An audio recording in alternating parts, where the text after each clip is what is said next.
Trumpcels, Trump cope theorists in my space here that I am working with both on live stream and my X space. And we are going to live monitor the situation in Iran. Hopefully, I'm not too late. But some big news. Things are happening. Let's fucking go. And we're going to jump right into it. We have, for starters, my good friend Alter Ego, my IRL friend who serves the Marquesi Intelligence Agency as one of the directors. And he texted me about it this morning. So we're going to go ahead and get started here. I'm unfamiliar with the specific details of it this morning so far, what kinds of strikes happened. So I'm going to head on over here to Twitter to check up on the updates and track the start of the operation. So go ahead, Altered Ego. All right, well, thank you for having me on. I appreciate it.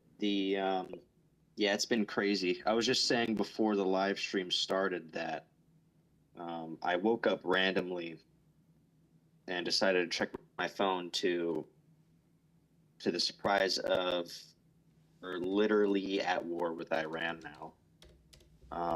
From my understanding, and this is subject to change because we all know how information is disseminated when something as shocking as this happens. There could be tons of misinformation. There could also be a lot of just, I don't want to say excitement in the wrong way, but people tend to jump the gun when it comes to reporting on these things. And so, from my understanding, as we all know, Israel started. They launched cruise missiles, which majority of my information, if anyone wants to check me, comes from Conflict Observer. So they had cruise missiles soaring over, I believe it was Syria, directly over to Iran, and then we ended up joining Israel's preemptive strike. It looks like we've been kind of positioning for this for a little bit now that I'm looking at it.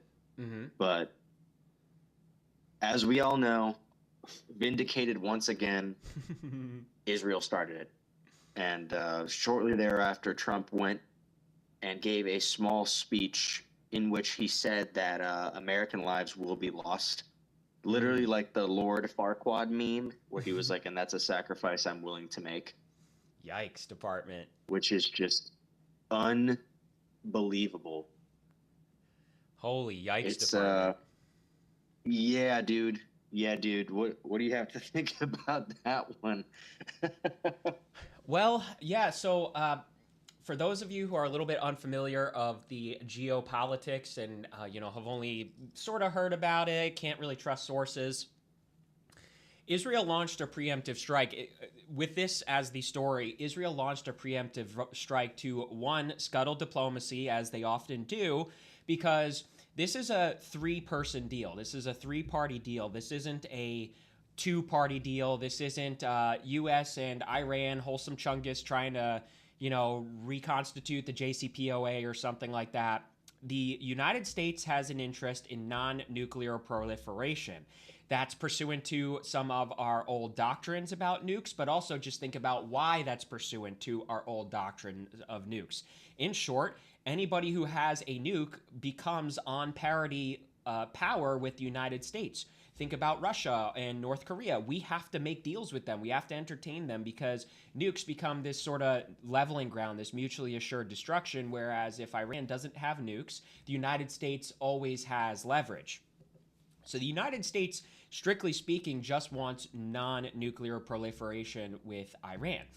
Iran wants not really a nuke specifically. So much to the rumors of the Fox News conservatards, Iran is not the source of radical Islam. There's the two sects of Islam, Sunni and Shia, and I forget which one Iran is, but the radical Islam that's like terroristic and belligerent, and this is spread across the Middle East, and in particular, sources from Saudi Arabia. So the whole rumor of, oh, well, they're big fat meanie jerks who are going to start a nuclear war is just cope and is just like brain rot from Fox News. I mean, and even just think about it. Iran, the belligerent nation who has never used a nuke, never even actually acquired a nuke as far as we know. They've just kept themselves in this hedge state of the ability to enrich uranium and be quote unquote 2 weeks away from a bomb. And we'll get into why they do that. We have they didn't use nukes. They didn't antagonize the United States when the United States assassinated their war hero general in the first Trump administration. Which, by the way, in case you forgot about that, that's further bolsters the idea that Trump's not our fucking guy, because he's playing all these games with Iran even as far back as the first administration.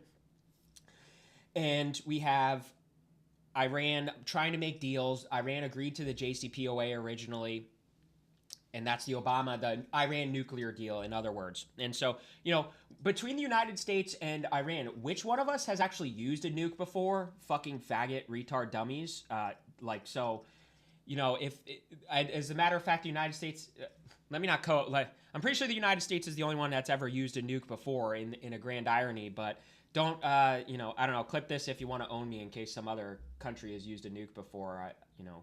That might be some obscure history or something. But so that's that. Now, why does Iran hedge? Yeah. Why does Iran hedge? Iran hedges because they are not the radical Islam. It's stated in much of their Islam doctrine that nukes are not okay, not a good idea. And so, but then nevertheless, they do have to hedge for security. Their security is against Israel. Israel is the only nuclear power in the region, which means they have significant leverage. And so Iran, to protect itself, has been in this sort of hedge state with the bomb, because Israel, although it has a bomb, if it launches a ground invasion, if it launches attacks and everything, Iran has enough time, or can defend itself with enough time, such that it can develop a nuclear bomb. And then it's on parity with Israel.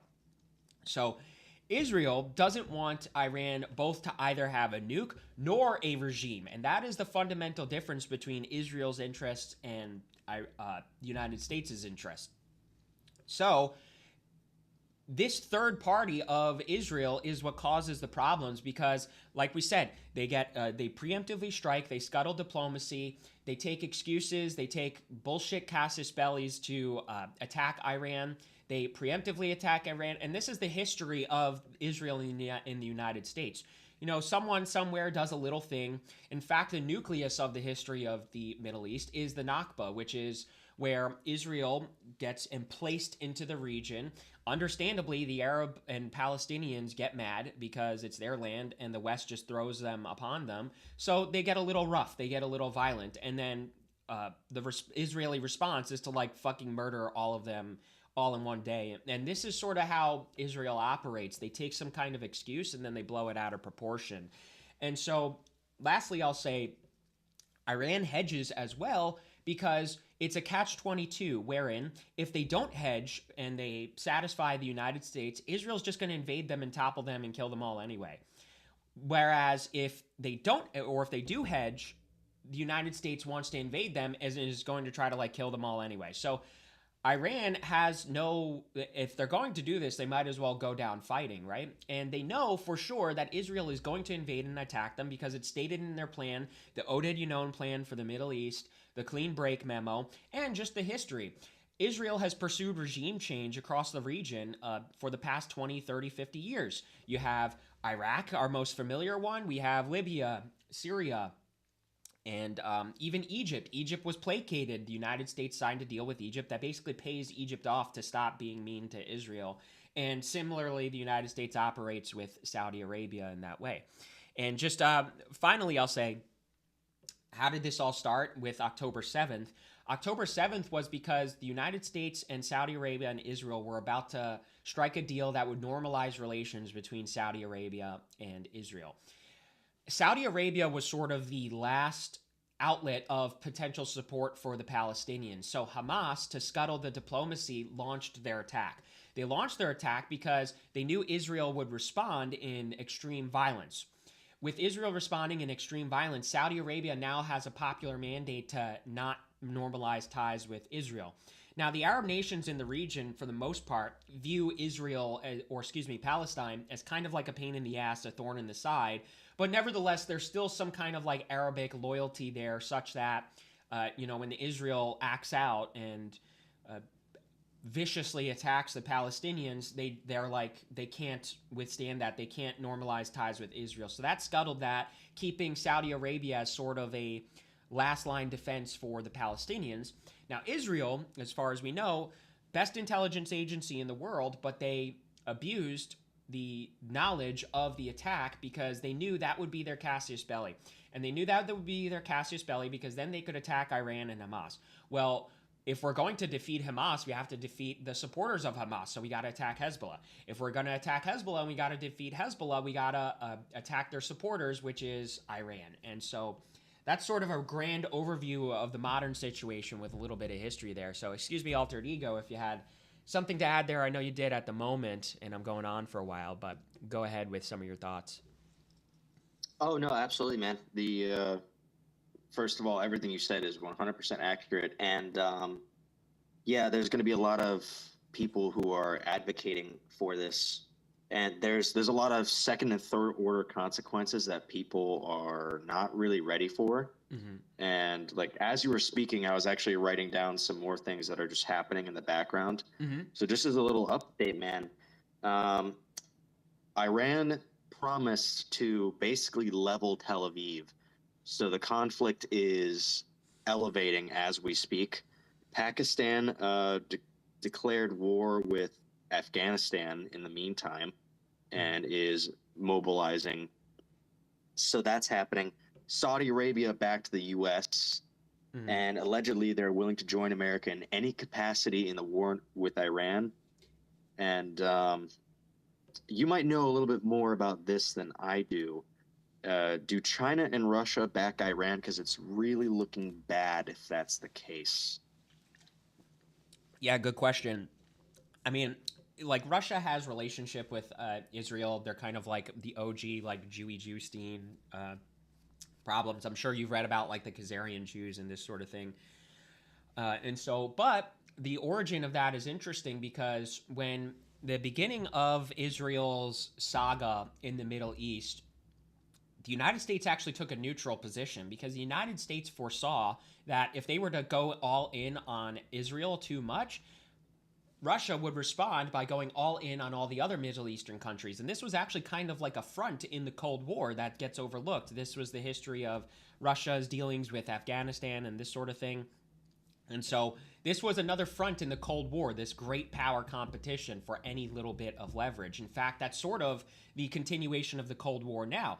The people who have nukes, what do they compete for? They compete for middle powers now. And then the middle powers are funny. They play both sides. Like Saudi Arabia deals with the United States for military protection for their military capabilities. And then they go over to China for like trade and these sorts of deals. And so Russia and China inevitably have an interest in the region, and they tend to have a history of being a little bit more on the side of the Arab coalition, I suppose.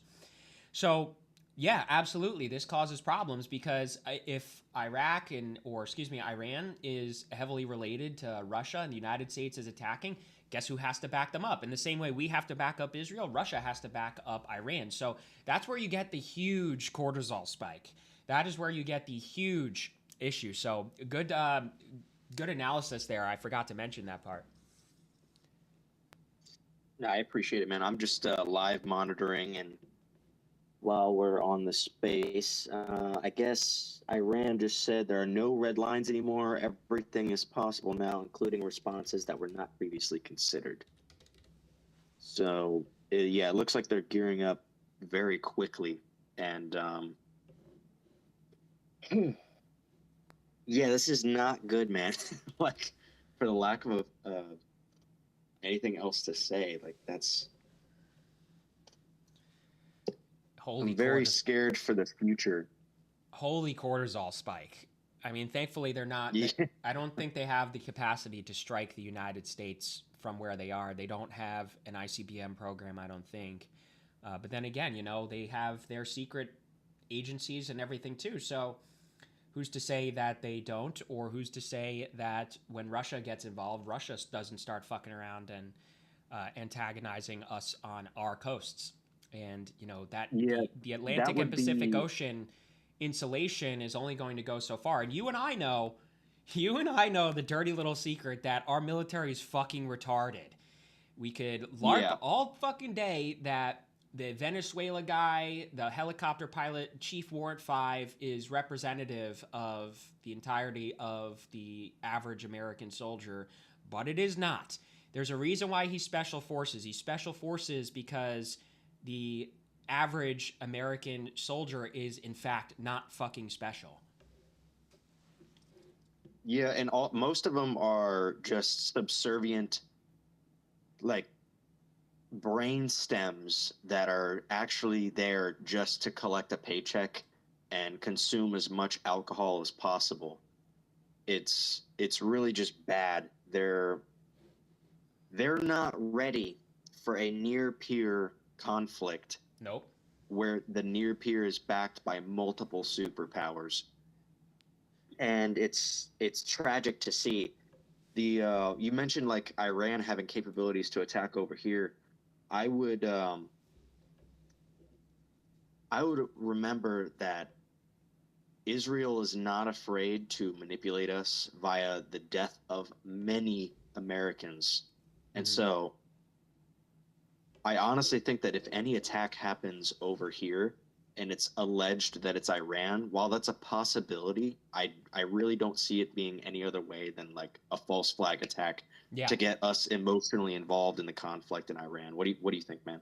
Yeah, absolutely. That's a good analysis. Iran very well could have super spy cells in the United States to launch terroristic attacks, or at least it's plausible that the Iran has.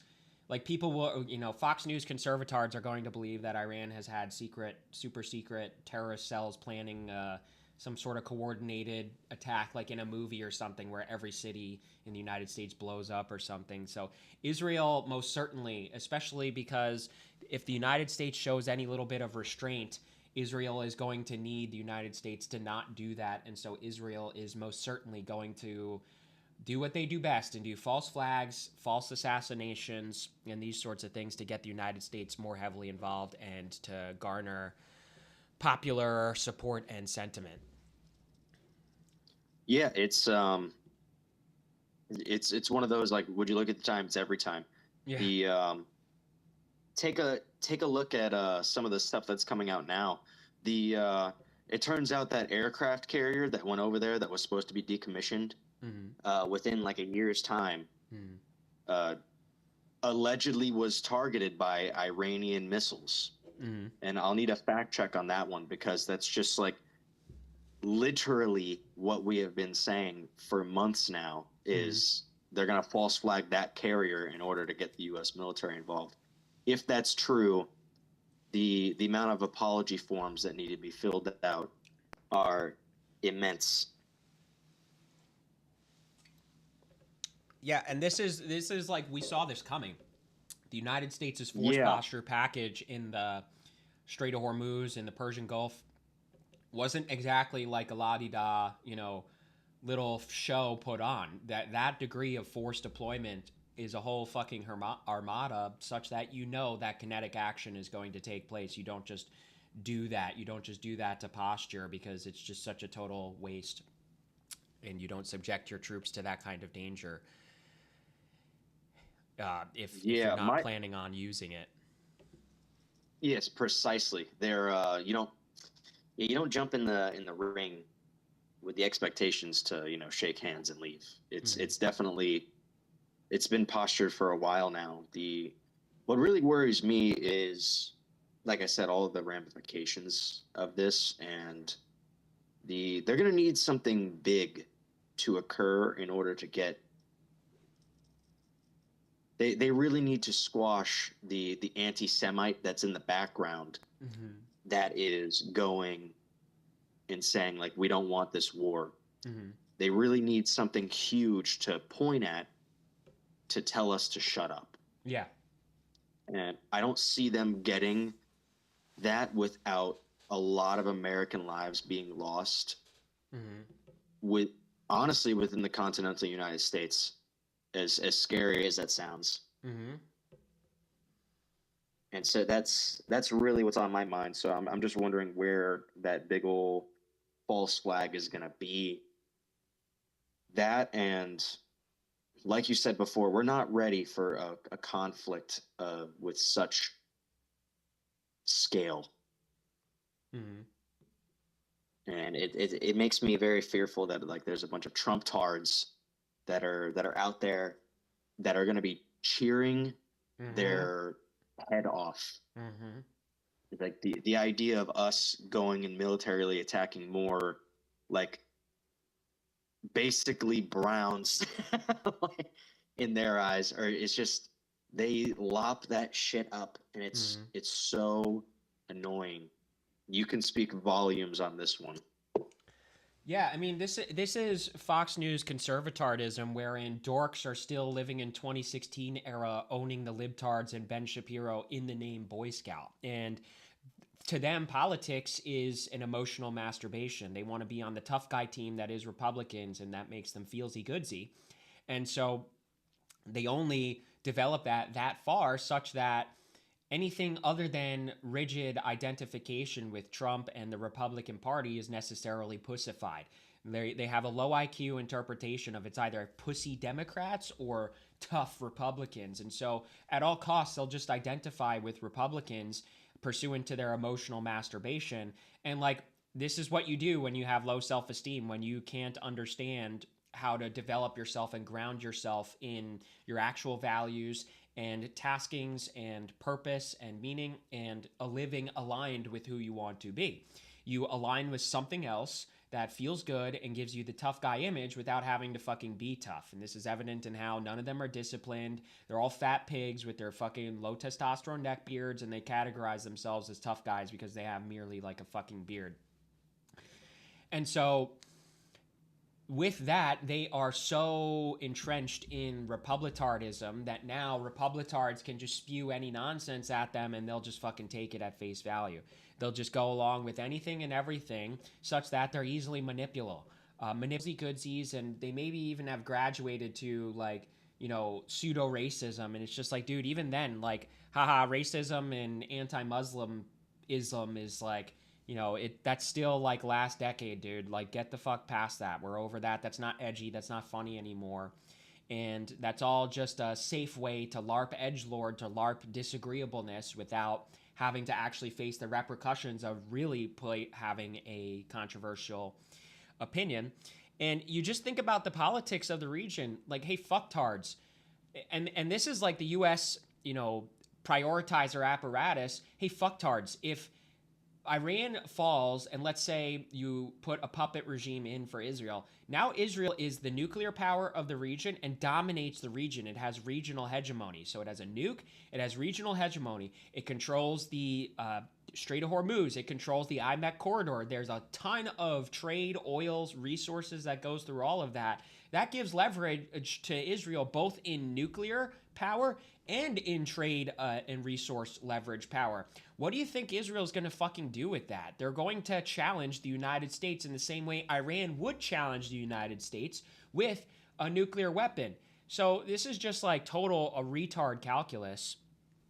And yeah, you're at yeah, the public, the goyim, the popular sentiment, the Fox News conservatards, even the based fascists are this fucking retarded with this, such that they're obsessed and like, I guarantee you, a lot of them are going to call. They're going to say, "Well, this technically isn't a war. This is a targeted strike." Oh, this technically. Well, Trump never said he wouldn't strike Iran if they are being big fat meanies. And it's like, dude, this was a long time coming because the demands are intractable between everybody. The United States and Iran could have made a deal if Israel wasn't the fucking problem. If anything, the United States' interest in the region is to restrain Israel and is to tell Israel to chill the fuck out.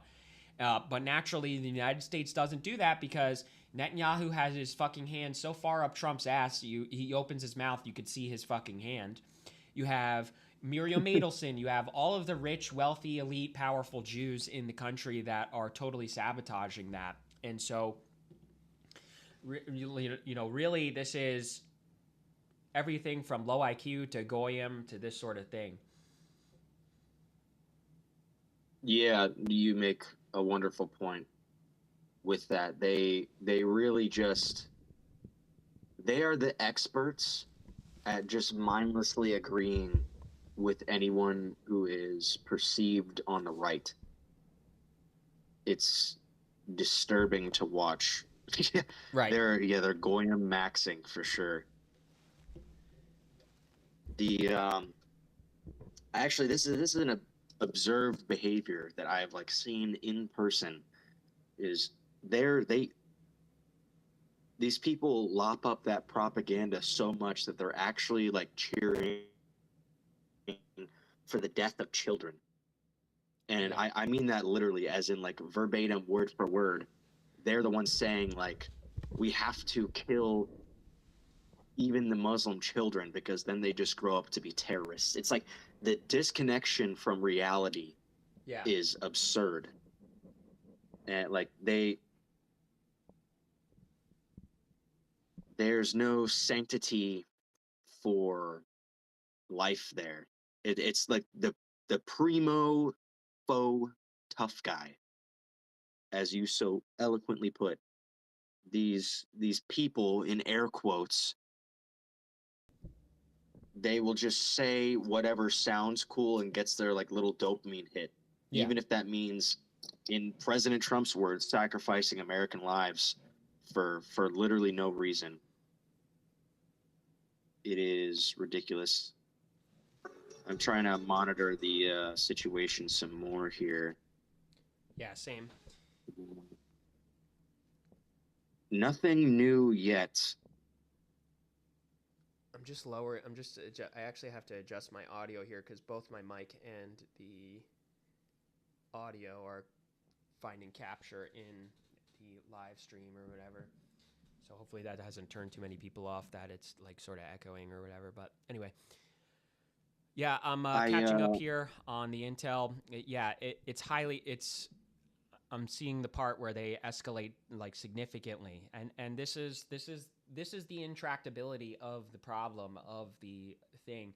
Iran, like, they're fucked either way. So now they're going to go down fighting, and now they're 5 hours ago we warned you. Now you've started down a path of whose end is no longer in your hands. That's a quote from the chairman of the National Security Committee in the Iranian Parliament, Ebrahim Azizi. So this is just like over. Like, this is fucked. This is over. This is going to launch into a ground invasion if it's not really one already. That's going to, because and Oh man. So what I'm looking at here is this is a breaking video. It was posted 2 hours ago that shows a alleged Iranian missile mm, impacting with U.S. Navy's Fifth Fleet headquarters in Bahrain, mm-hmm. and it looks like a total loss of whatever it hit. Mm. The If anyone was in that headquarters, they're certainly not alive. And that's the escalation there, because guess what? The Fox News conservative are going to demand as soon as there's a scratch on an American soldier, because they're homoerotic for the military. That's only escalatory. So now it's sort of like an exponentiation. This has been bubbling, like how an exponential graph sort of still doesn't grow all that much, but you see it slowly bubbling up, and then it skyrockets. Right here, right now, is that skyrocket. And you even just like observing, I mean, I'm catching up here, but this is an interesting quote to me.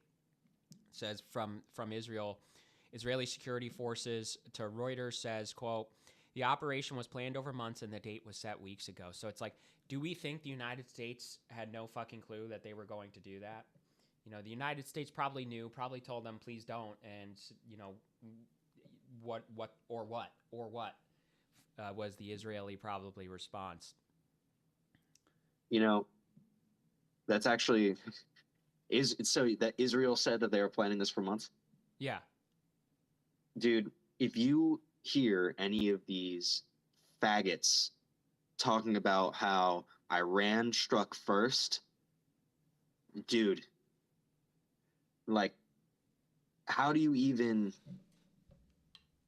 shame them enough?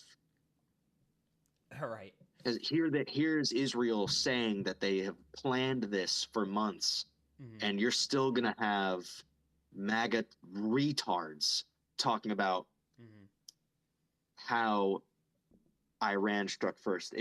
I can already see it happening. It Mm-hmm. hasn't even happened yet, and I know it's going to happen. Mm-hmm. Like, oh my gosh, how do you shame them enough? There's not enough words in our language. Yeah. Goodness. Yeah. Yeah. Like they'll never get it. Like they're like women with abortion. Like they're just totally not going to fucking get it. And yeah, I mean, somehow, somewhere, somebody's going to cope and say that Iran started it, or well, technically, Iran was asking for it. Some kind of gay shit like that. We have, a couple hours ago, breaking. We are preparing a retaliation. The response will be devastating, and then things like the operation is expected to be 4 days long. We have the current attack will be much more extensive than the strikes against Iranian nuclear facilities in last June. So, to your point, I don't want to hear cope that it's just like a meager little attack that's going to incapacitate their nuclear facilities or something like that. Like, literally, the United States, it fucking self is saying otherwise. Yeah, exactly. And speaking of the cope, I can already see. I'm actually looking at all of these posts right now where they're like, "Oh yeah, the Iranians are literally cheering for this." Like, no, they're not. It's funny because all these accounts that are saying this are Jewish accounts. Yeah, of course. So the propaganda war immediately hit. They like honestly, I wouldn't, as much as it sucks to say, because Americans most likely just died in a very horrible way. Mm-hmm. Like that naval headquarters very well could have been an Israeli missile, Yeah. and the ramifications of that are just terrifying. The That could very well be the catalyst that Israel's looking for to justify a full blown, a just full blown attack. Yeah, and the yeah, monitoring the Cope report and the Israel the that's a total bullshit excuse. The Iranian protests and everything. Oh, it's a freaking heckin' dictatorial regime. I mean, even amongst the based fascists, I thought we were all based fascists and we didn't give a fuck about homoerotic democracy spreading and democratic peace theory. I thought we thought that was gay. Now all of a sudden we're homoerotic for it when it's in Iran. It's like, okay, if that's the case, why aren't we dealing with the brutal totalitarian regimes in Africa, in Saudi Arabia for that matter, even in other places in the Middle East? Why aren't we Yeah, doing that across the globe then? Homoerotic democracy spreading. Why is it specifically Iran? Oh well, because we have an interest in the region. precisely. What's the interest in the region? Um, strategic military placements. Why do we need strategic military placements in the region? Because oil. And it's like, well, if that's the case, why aren't we dealing with other places that have fucking oil? Well, because Yeah, like the U.S. yeah, yeah, like Like, our own how many fucking land. untapped oil reserves do we have? Yeah, Like, seriously, come on. Like, let's think about, like, we have domestic oil that we're just not using. So that's just such a cope. yeah, And then on top of that, like, we have like verifiable proof. Even the Nicki fucking Minaj was hitting on this. If we wanted to deal with, like, threats to America, why don't we look at the mass murder of Christians? based. Yeah, If we're so worried about like democracy and like threats to the US, we should be dealing with African genocide of Christianity. mm-hmm. And so dude, it's just so the cope. Yeah, and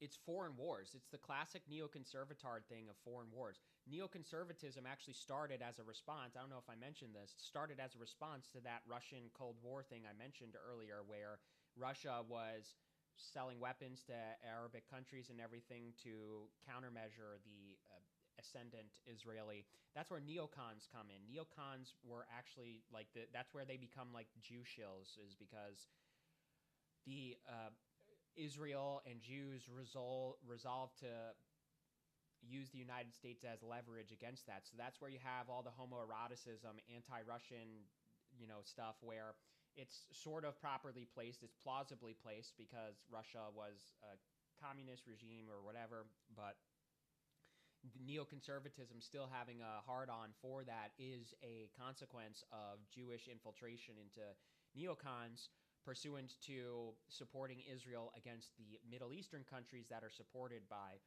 Russia. And so all of this is foreign war homoeroticism. And this, I came across this quote here. It says, from Trump, President Trump says, quote, and this was a couple hours ago, so a little late, but whatever. Our goal is to protect the American people by destroying the threats from the Iranian regime. What threats are those, faggot? The Iranian belligerent nation that hedges their nuclear, that offers, deals, that offers to, keep their enriched uranium in Russia or something, to have the nuclear agencies come and inspect. So, it's a total cope. Yeah, absolutely. The it's just so bad.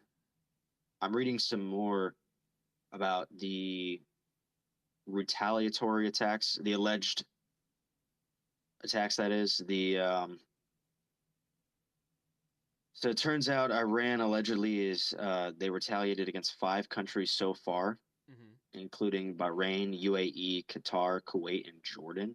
Mm-hmm. And they threw Saudi Arabia in there as well. The How much of this can we expect is false flag versus them actually retaliating? I think it's fair to. The I think it's fair that Iran has gone all out. I think the greatest place to monitor for false flags would be stateside. I think Iran. This is just sort of the boiling over. If you really think about it, this has been going on since 2023, and really since like Obama era. This has been the sticking point, the nucleus of all of the history of the Middle East, and so it would follow that there is a boiling over such that Iran is just going to launch a last stand and all-out attack against everyone in the region who so much as has shaken the hand of the United States. that's yeah. The That's certainly possible.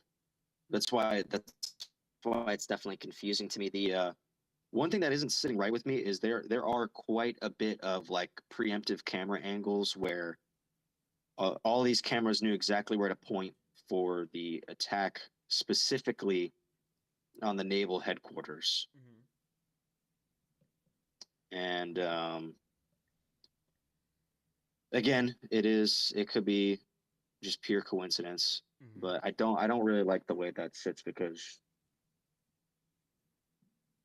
if have you seen the video of this naval fleet headquarters blowing up? I have not yet. No. It's pretty Intense. yeah, it's pretty hard to watch because dude, I'm sure there's people in there. Mm-hmm. And yeah, afterward it's just dust. There's no You could basically see like walls of the building flying up in the air, and there's just nothing left. Yep. You know that American soldiers died there. We have some Yeah, more quotes here.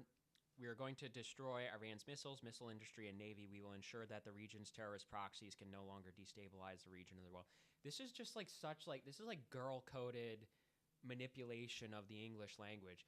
The region's terrorist, an idiot hears the word terrorist and just has terrorist derangement syndrome or something to just go along with whatever Trump has said here because he's saying something that's a counter signal to terrorists. It's like, for starters, terrorism is a tactic. It's not like a team to be on. This homoeroticism about the war on terror, like terrorism is a tactic, and it is a tactic that weaker powers leverage against stronger powers to frighten the populace, to, sort of create this discontent and this sort of thing. But The region's terrorist proxies can no longer destabilize the region or the world. According to what are they destabilizing the region or the world? You know, you think that if you think the world is Israel because you're like an Israeli narcissist or something. You know, we also have that quote you Yeah, that's mentioned that's a great earlier. point. Yeah. You also have that quote you mentioned earlier: "The lives of courageous American heroes may be lost, and we may have casualties, but we are doing this for the future, and it is a noble mission." Yeah, just shut the fuck up. I don't. We have friends in the army. Like, I don't want them fucking dying for this. The yeah, the person who listens to the word terrorist, first of all, coming from like most likely a Jew, Yeah. and then yeah, the person who hears that has no understanding of what war actually is. You're talking about fat neckbeard losers who think that it's somehow cool to go to war and to be fighting all the time. Mm-hmm. The As someone who has been to war, it is not fun. There's no honor, there's no nothing. There's two sides of war. And this is the okay, so this is the big one that people don't understand. There's two sides to war. Everyone thinks it's like good versus bad. That is like categorically untrue. Mm-hmm. It is bad versus worse. Yeah. There is no good. Yeah. Like especially with modern politics, there is really no good reason to go to war. Yeah. And so that's like the fallacy that they all chase is that, this is a good war. And like look at President Trump's speech.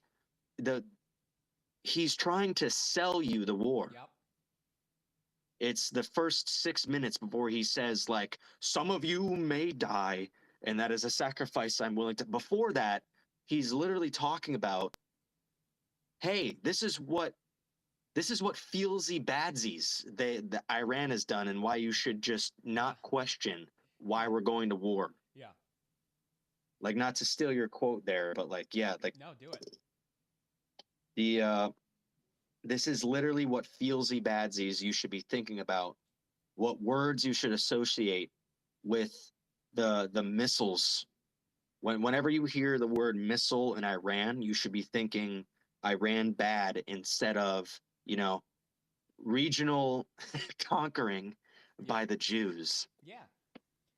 Yeah.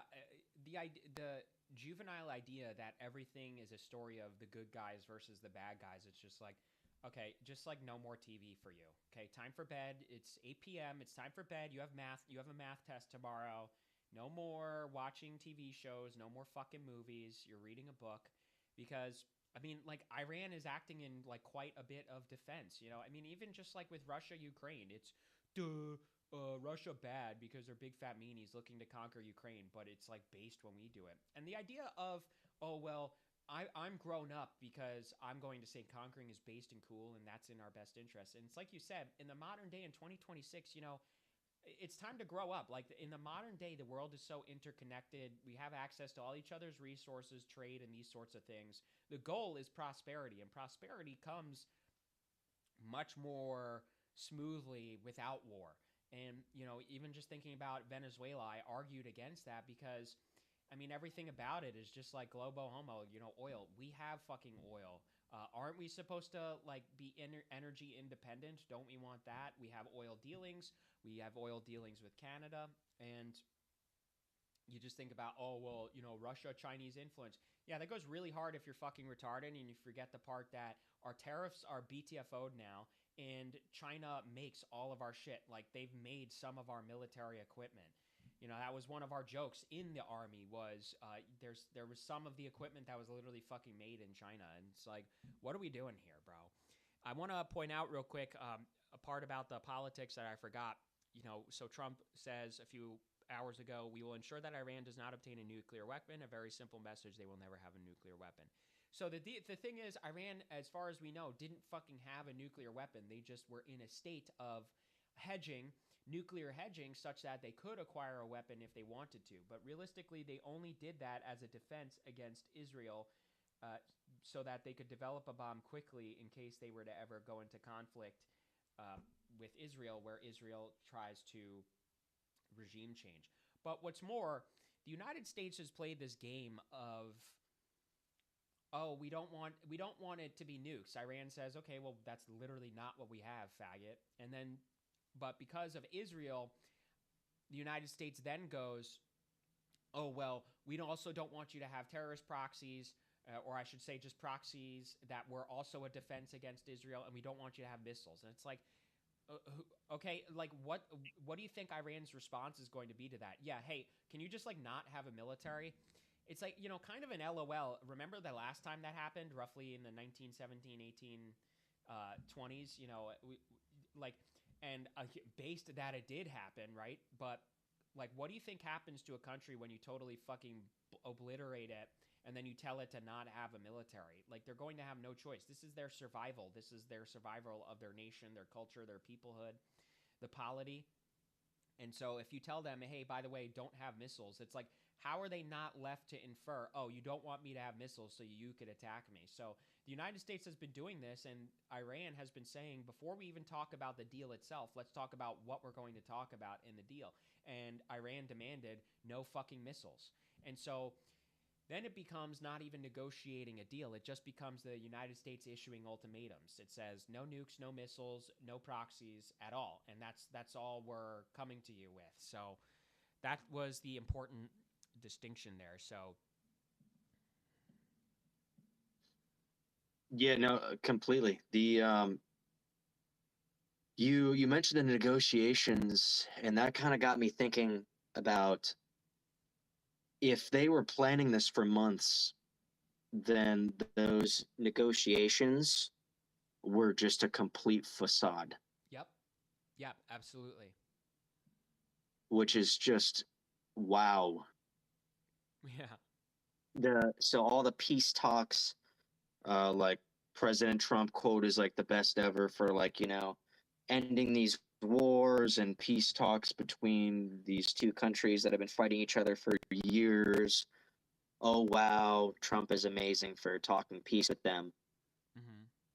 Now we know definitively that that was just completely false. Yeah, absolutely. Well said. Yeah, Israel knew that they didn't give Like, a fuck. They didn't want a deal.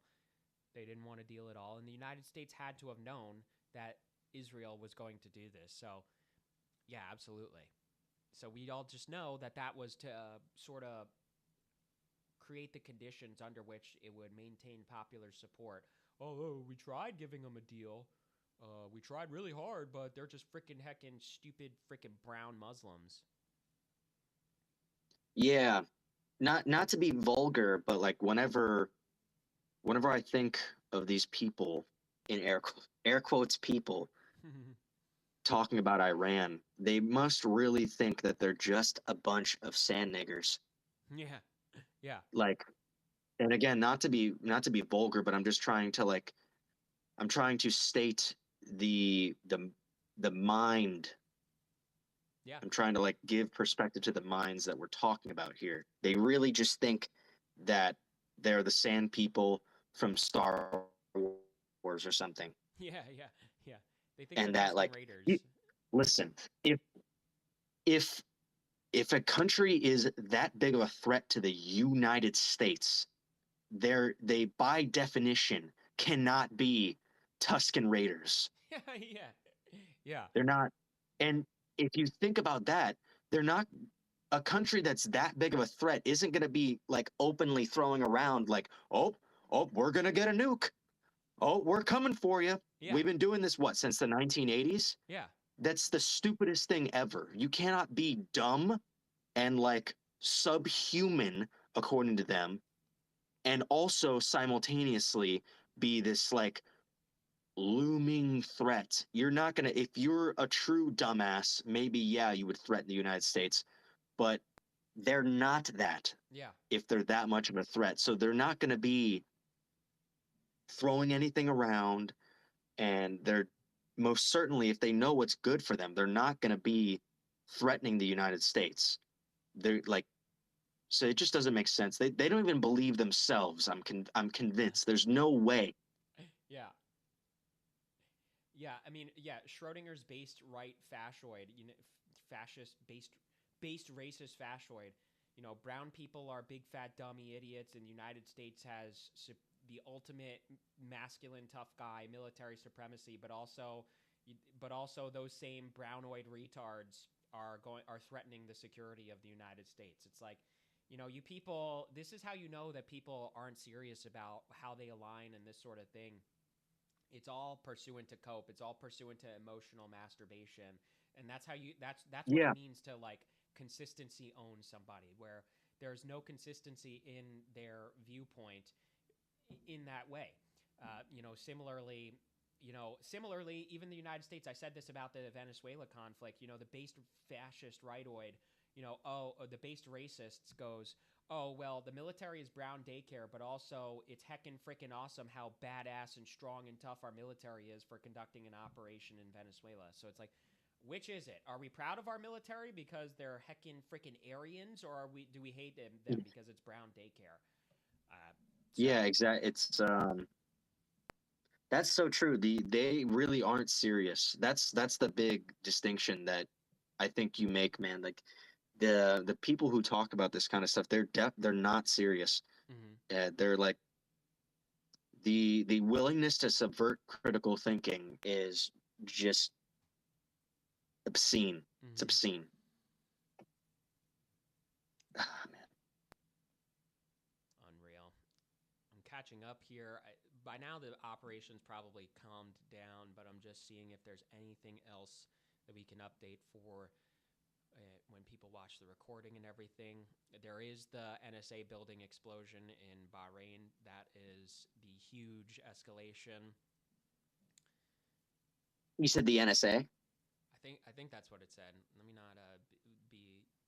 Or what'd you say? There was the naval base that was exploded.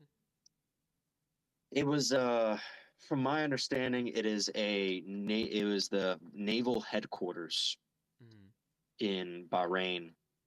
And Okay. so if you take a look at my page, I I reposted.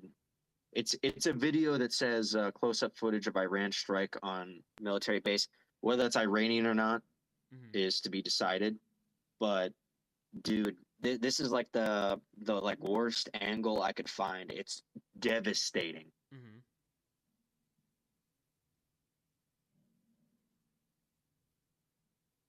Yeah, absolutely. Absolutely unreal. Let me catch up. And really, like if you think about it, what's really sad about that is if anyone was in that building, they died Mm-hmm. as their lives are gone Yeah. because they will serve as a catalyst Mm-hmm. to start a major conflict. Mm-hmm. Yeah, we've talked about this, the homoeroticism, tough guy, the military. Like, I like I'm pretty. It sounds boomer coded, but I'm pretty sure the average fucking person like genuinely thinks that real life is like a fucking video game or a movie where when a person dies, like the movie still goes on and that character or person is still relevant. It's like no, when somebody fucking dies in a war, like they're dead, they are gone forever. There's no coming back. There's sadness, there's vague memories of them, but like they do not like their life is fucking taken from them, and they're not like it's not like their spirit leaves their body and then they're sitting in the movie theater watching the fucking movie with you and watching the movie thereafter and watching how everybody is sad for them and watching their own funeral. Like they're fucking dead, you idiot, you faggots. So, uh, I want to. There was a tweet here that reminds me because you talked about the second and third order consequences. A couple hours ago, there's significant military activity in the Strait of Hormuz. You faggots with your economics and all of that, the Iran is going to fuck the Strait of Hormuz up. And what does that do? That is going to jack oil prices up because that closes a major trade route, that closes a major route to get oil to the Mediterranean and through past Africa from the Middle East to the United States and the North and South American content. Comes out of as well. So that not only is the production going to be slowed, but the it's not going to be getting here as quickly either. Yep. So yeah, fell for it again award. Your gas prices, Trump is just we're so tired of winning that we actually wanted to pay $8 a gallon, Yeah. which is about what we're about to get. So yeah, thanks. Fell for it again award is really sitting well with you tonight Yeah. or this morning, excuse me. Yeah. I want to get some of my conservatard friends, based fascist friends, to submit apology forms to Nick Fuentes. You mentioned we talked about some of the attacks. I see here confirmation a couple hours ago. NSA Bahrain was struck by at least one Iranian ballistic missile. I mean, Wow. NSA stands for National Security Agency, but I don't know. Maybe it stands for Naval something or other, and maybe that's what it was. We also have Qatar getting involved. There were missiles targeting Al Udeid Air Base in Qatar. I think that might be a U.S. installation. I'm not too sure. U.S. missiles over Iran. American jets are openly operating within southern Iran's airspace. Okay, so we have jets in Iran's airspace. Visual confirmation Wow. on NSA Bahrain. At least one confirmed impact. Let's see. Hopefully, I can catch up here soon enough. Here's another one for the conservatards that might be watching. Um, while Iran is allegedly striking military assets, here's what Israel is doing.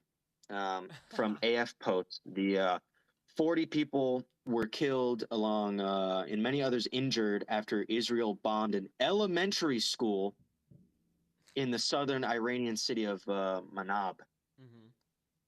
Yeah, so while Iran is allegedly attacking strategic military assets, Israel is not missing the fucking chance to bomb schools.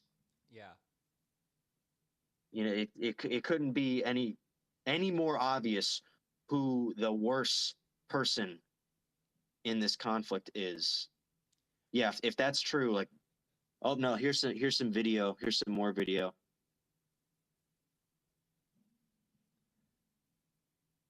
on a girls' elementary school. Holy cortisol spike. Also, yeah, with the whole brownoid like Muslims hate women thing Yeah. in a girls' school, you know, according to them, the religion that doesn't let women get educated. Yeah.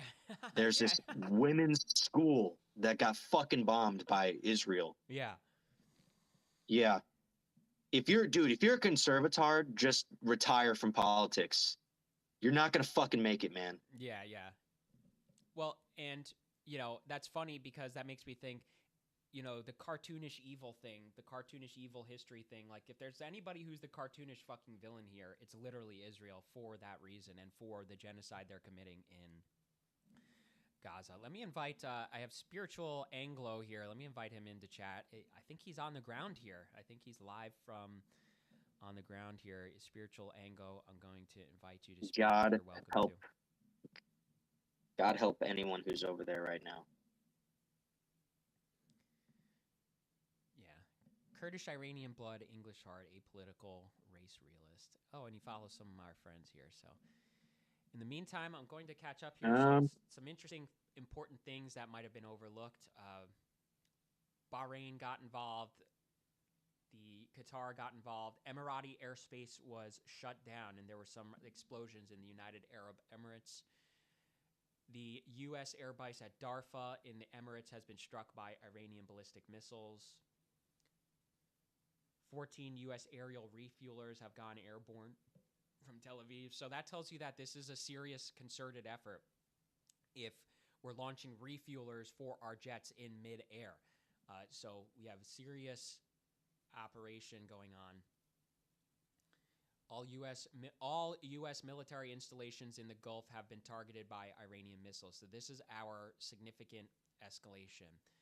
Houthis got involved, beginning attacks in the Red Sea. We have some reports of explosions in Kuwait. More visual confirmation of NSA Bahrain base being struck. Yeah, I suppose that's the National Security Administration, so that's fucking huge. That's yeah. No, we're really in and out. I'm looking at this graphic right now of I guess this is like missile strikes landed. Mm-hmm. Maybe I don't know whether they were intercepted or not. Mm-hmm. The I'm looking at this graphic of just Tel Aviv being pummeled. Mm-hmm. We have NSA Kuwait targeted by Iran missiles. U.S. Israeli airstrikes against Qazvin and Avaz, Iran. So, for anybody who wants to cope and say, oh, it's just attacking Tehran or the nuclear facilities at Isfahan and the other two, I forgot the names of. Natanz is one of the other ones. You know, just arm yourself with that for the Trump cope theorists who are going to justify this. We have explosions in Abu Dhabi, the capital of the United Arab Emirates. So this is Iran launching an assault against anyone and everyone who has been even viscerally in dealings with United States and Israel. Yeah. Also, some more information for the Trump copesters out there. The people who are saying that Iran is like actively cheering for this, Mm-hmm. and there's some awesome video that I'm seeing right now, and by awesome I mean horrifying. But to them, this is like something that's to be like a hell yeah moment, like an official Trump copester hell yeah moment Yeah. of this mom, or no, excuse me. The quote is, "Why did they bomb our home, mom? Come outside, mom." Yeah, that doesn't exactly sound like cheering Yeah. for like liberation, does it? Yeah, and even then, I have to review the specifics of how the protests and everything. It was some kind of economic thing, but there were reports of people in like all black storming Iranian government official buildings during those protests a while ago, and like armed with like rifles. It's like, gee, I wonder who those were. I wonder who has a beloved history with inciting political violence and inciting protests pursuant to their gay little operation here. That was totally stoked by Mossad agents, as they always do. More Yeah. more strikes on air defense base Avaz, Iran. Initial reports of explosions in Riyadh, the capital of Saudi Arabia. Nonstop air raid sirens reported in Bahrain, Qatar, Kuwait, and the United Arab Emirates. So this level of escalation is going to force the United States to be gay and retaliate in kind and perhaps even escalate. U.S. bases in Jordan under Iranian missile attack. Wave of interceptions across western Jordan and northern Israel. Israeli airstrikes against Iran-backed Iraqi militias in Iraq. So Iraq is getting involved, even if it's just Iranian installations in Iraq. It's still an attack on Iraq. Close up of a missile strike. Air Force is currently conducting a large-scale flyover attacking a series of military targets in western Iran. Yeah, bullshit. They attacked a little fucking girls' school. That's according to the Israeli Defense Force. Sky News reports smoke in Jerusalem. Wow. Several ambulances on site at Narmax military base Tehran after a U.S. missile struck the site. Reports of a large number of Iranian casualties. Destruction in Haifa, Israel, from an Iranian ballistic missile. Yeah. They're probably. You said they're leveling Tel Aviv, or at least their stated intent is to level Tel Aviv, right? Yeah, they I don't know if there's like two I don't know if it's too like valid. I Mm-hmm. haven't like fact checked it, but it's like the Iranian like military X account Mm-hmm. was like, are you are you ready for us to level Tel Aviv? Yeah. We have the Um, Twitter war front. yeah. Yeah, who's gonna I don't know outrage? how true this is. Obviously, like everything I say, like take it with a grain of salt, please. But the Yeah. allegedly, I guess these Chinese satellites have been helping Iran locate the U.S. bases. There it is. That's how it starts. We have some U.S. Israeli airstrikes against Shiraz, Iran. So this is like a full blown. This isn't just Tehran, this isn't just the nuclear facilities. This is literally a fucking war. Sirens Yeah. in Haifa. U.S.-Israeli missiles impact an IRGC base in Korva, western Iran. A U.S. sailor records the Iranian missile strike on NSA Bahrain base, including the moment the base was struck. So that's our, yeah, dude, that literally looks like a fucking barracks room. I'm going to send that to you.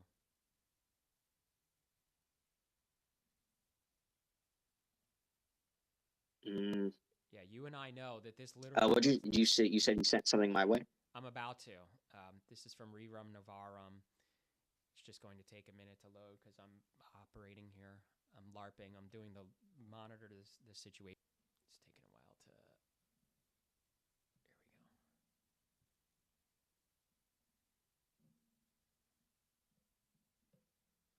Yeah, I'm not on my phone here, so it doesn't let me post to the space wall or whatever.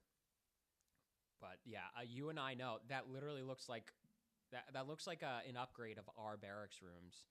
So it's right fucking there. It's not some half-assed mere attack on whatever equipment or something like that, or a non-incendiary attack. This is fucking real. This is right fucking there, right in the barracks window view of our Navy sailors and soldiers. To more attacks on Tabriz, northwest Iran. Impact in United Arab Emirates, allegedly. Attacks on Karaj, North Iran. At least 4 U.S. Stratotankers have just lifted off from Tel Aviv. That was 3 hours ago. We have 6 U.S. Air Force aerial refuelers departing Tel Aviv, Ben Gurion Airport, roughly 3 hours ago.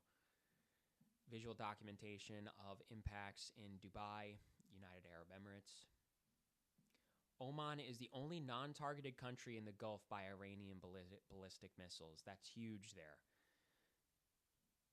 Kuwait shut its national airspace. I'm sorry, what one more time?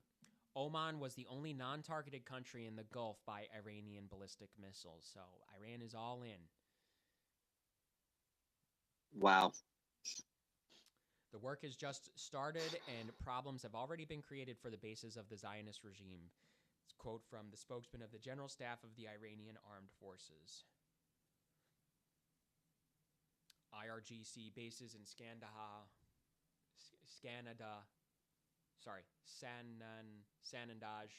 and Damavand. Areas in Tehran were struck by U.S. missiles. Some scenes from Haydar Karar IRGC base in Sanandaj. IDF attack. Wow. IDF attacked Iranian Supreme Leader Ali Khamenei and Iranian President Masoud Pezeshkian. Both survived. Besieged forces are deployed in the streets of Iran. Don't know if I have too many people tuning in here. If you're just tuning in, we did a little bit of a review of the history, geopolitics, and the dealings that led to this in the early space and live stream here. So if you want to review that, go right on ahead. Thereafter, in the meantime, we're just catching up on the updates here. Tons of updates to just review here, review the timeline.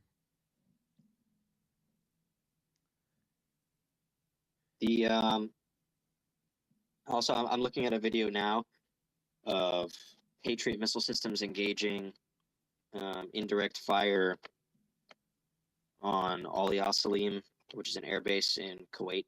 Mm-hmm. Funny enough, I spent significant time in Ali Salim. Wow, dude.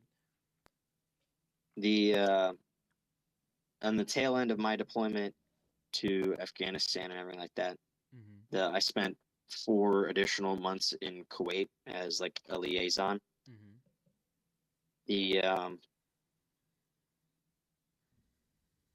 And one of my major things was driving back from Arifjan to Ali Salim. And so yeah, I've been there several times. That is insane. Yeah. Man. Washington Post claims over a dozen U.S. warships are currently supporting operations against Iran. This was 3 hours ago. Reuters claims several senior officers of the IRGC and Iranian states have been killed. American officials a couple hours ago report that there were no casualties in the Iranian attacks on U.S. military bases in the Gulf. That's probably bullshit, or that's probably going to come out to be false.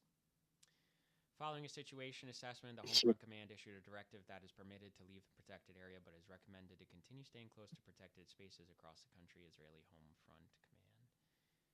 U.S. airstrike against 72 Narmak Square, Tehran, the house of the former Iranian president Mahmoud Ahmadinejad. So you've been there. I'm seeing. You were there a while ago, and before you were really familiar with all this stuff. But is there any sort of report or experience you had from the ground there in Kuwait and Afghanistan that sort of relates to this, that at the time you might not have thought about as relating to all of this? Well,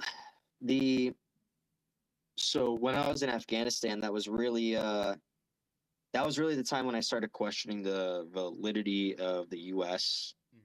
and us being good. That was so that was like a time of just becoming open to a lot of different ideas. And then after leaving the combat zone and then going to Kuwait, which at the time was a non-combat zone, there I met some people there, and that was when I really started opening up to the idea of the whole Jewish question. And so, yeah, being over there was definitely a huge change of mindset for me, specifically in like, the big one was really just understanding that we're just one domino away from what we're watching. That was really the big switch that occurred in my mind. Right. The understanding that we had like billions, maybe even trillions of dollars worth of equipment, personnel, and munitions positioned right next to them at all times. That was also another big one. I'm sure I can't like get into the specifics of like exactly that's everything that they have over there, but a lot of that is basically been staging for any potential conflicts. I always thought it was just stuff that's staged to go into Afghanistan, but maybe not. This is that's I mean, you show up there because I think there's been some polls that most of the United States, especially during the height of all of our Middle Eastern operations throughout the 2000s, like polls showed like nobody has any fucking clue why we're there anymore. I didn't. I was a kid at the time, but even then, all is, I mean, even just remembering like you heard Taliban this, ISIS that, ISIS K this and that, and like so it's like who, what, what the fuck is going on?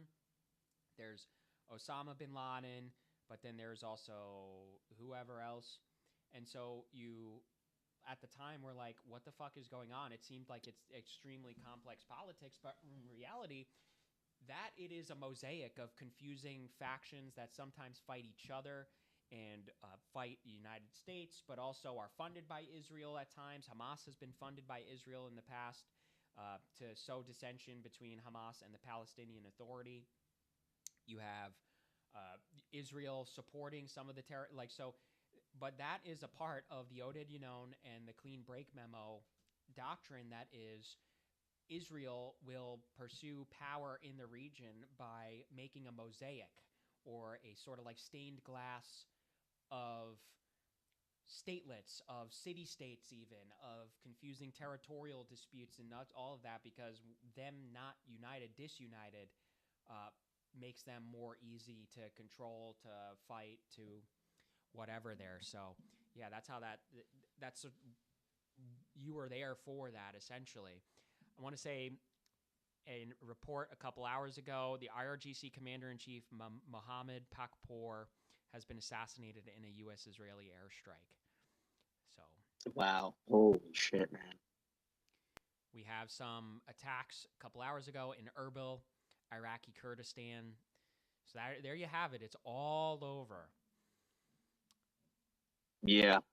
Another high-level I'm Iranian also seeing. official. I'll just say real quick. Another high-level Iranian official, Ali Shamkhani, senior advisor to Ali Khamenei, has been assassinated in a U.S.-Israeli airstrike. That whole region is just going to be destabilized. Yeah. Oh my goodness! But I'm seeing here to speak on the U.S. Israeli strikes that they hit a the only operational nuclear power plant in the area Mm-hmm. that is built, operated, and owned by Russia. Mm-hmm. The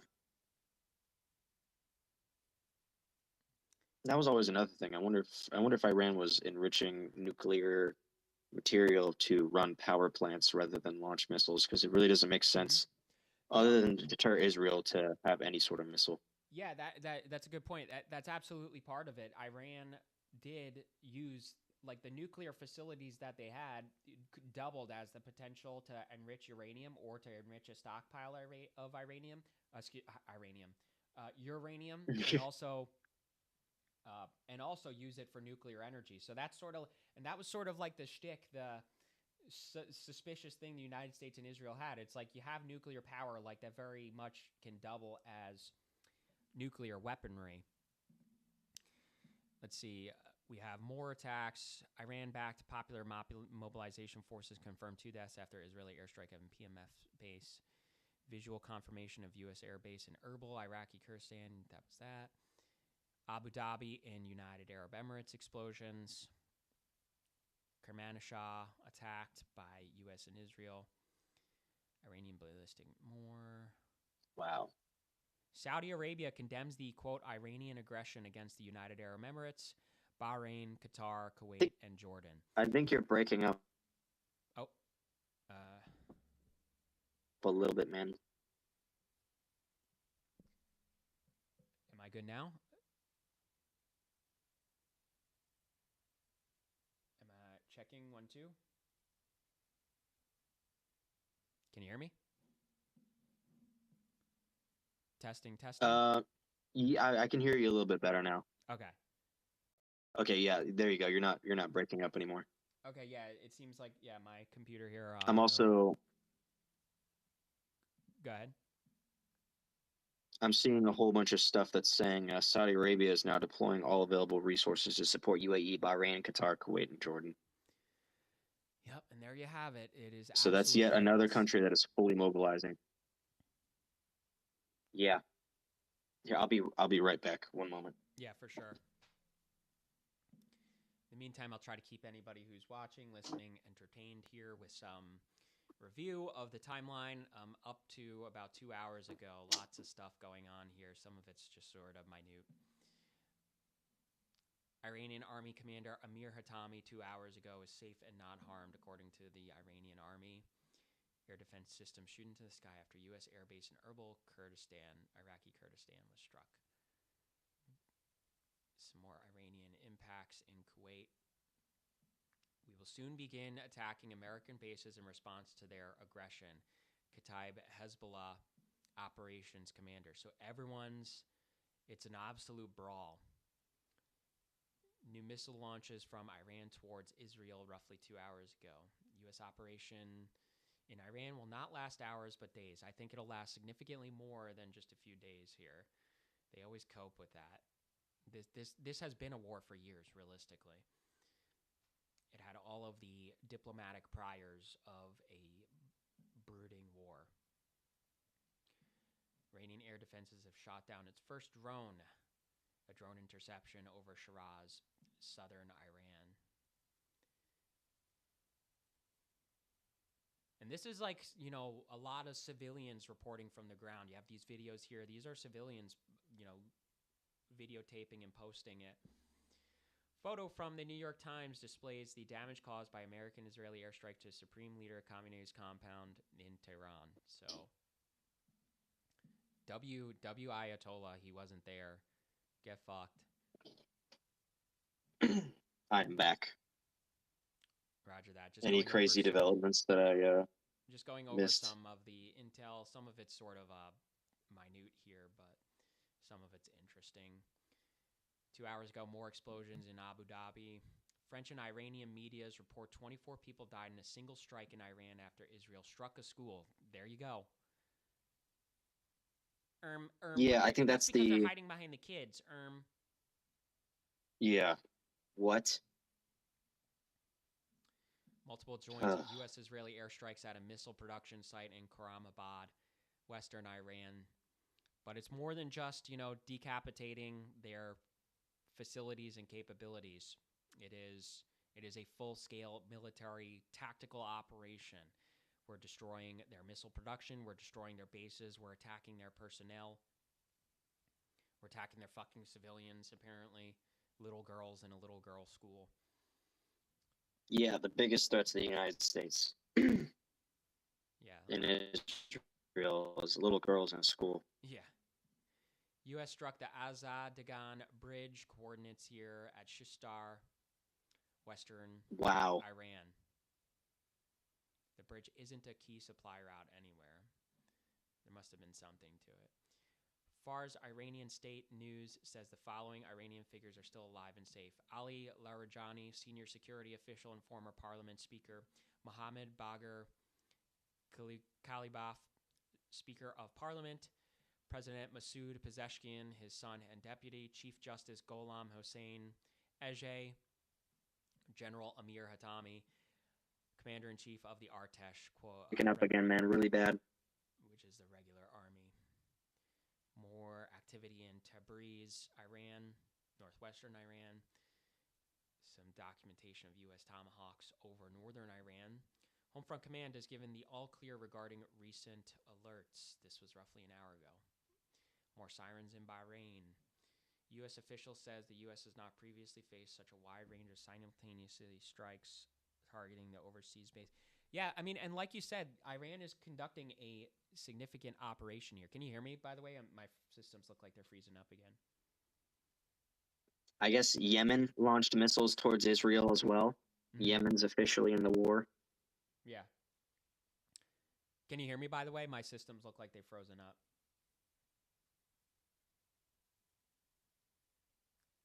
Testing, I'm sorry?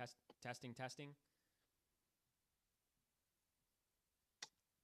I can hear you a little bit better now. You were breaking up really bad there for a second. Okay, yeah. It looks like my OBS here is like pooping itself a little bit. My frame rates are dropping and everything, so perhaps for some reason that's affecting the space. So let's see.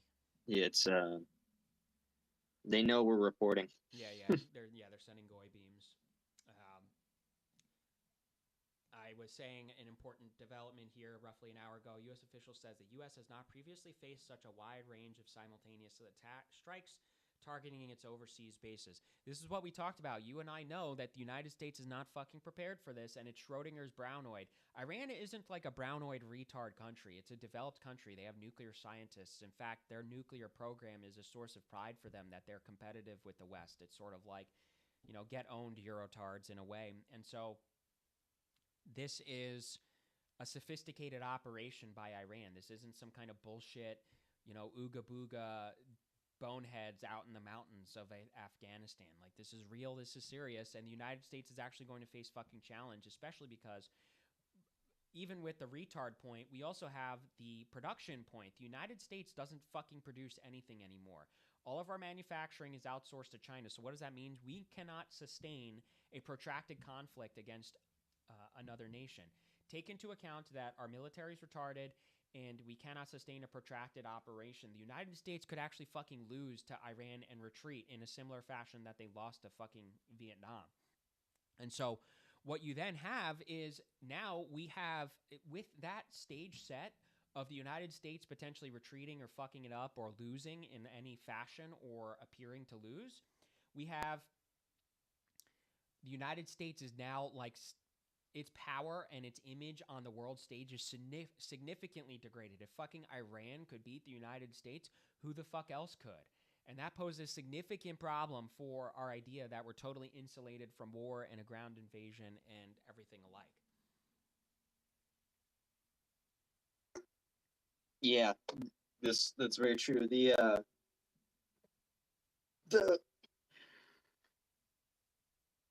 the problem is we're definitely not ready for a war with Iran. Mm-hmm. And we're certainly not ready for a war with Iran that's backed by other countries as well. Mm-hmm. If the whole example that I shared earlier with China helping locate bases via satellite and everything like that, Mm-hmm. that's that's another superpower that has like joined the chat, so to speak. Mm-hmm. That's yeah, we're definitely not ready for Iran, let alone China-backed Iran. Yeah, we're definitely not ready for all of the consequences of this operation. This was totally short-sighted and homoerotic for Israel. One update roughly an hour ago. There's significant damage to the runway at a Kuwait base hosting Italian troops. So, it's not like, oh, we're going to heckin' freaking kick their ass. Like, you fuck up the United States' air bases, runways, like, a lot of aircraft cannot fucking launch. And this is the reality of war. It's not like fucking video games. Like a lot of it is about logistics, is about infrastructure and everything. You fuck up infrastructure, just as simple as blowing up a runway, the jets there cannot fucking launch. So you have like these types of problems going on that is tells you it's a much more complex operation than like what we've been saying, where it's like retards. I hope my live stream doesn't fuck up here. I see the dropped frame rates in the preview, but I hope that doesn't translate over to the Yeah, rest. you're getting goy beamed like hardcore right now, man. Yeah, yeah. Let's see. American oil interests in Iraq, specifically the Chevron company, which signed the West Kurna field and the ships that transport Iraqi oil to America, will be a target for us. So there you have it. That's right on parity, right on up there with closing the Strait of Hormuz or shutting down the Strait of Hormuz.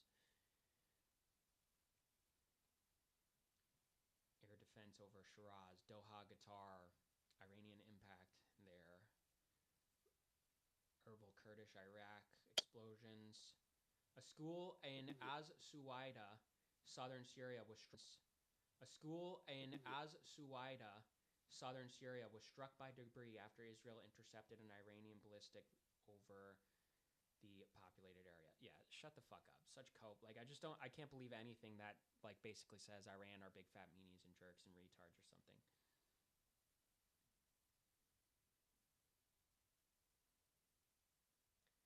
USS Abraham Lincoln Carrier Strike Group is now targeting Iranian naval installations in the Persian Gulf. Roughly an hour ago.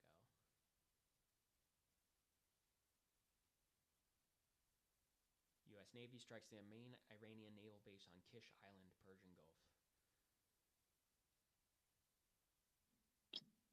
Yeah, I'm seeing all this stuff about Iran being like, I guess, trying to be the first country that sinks a U.S. warship.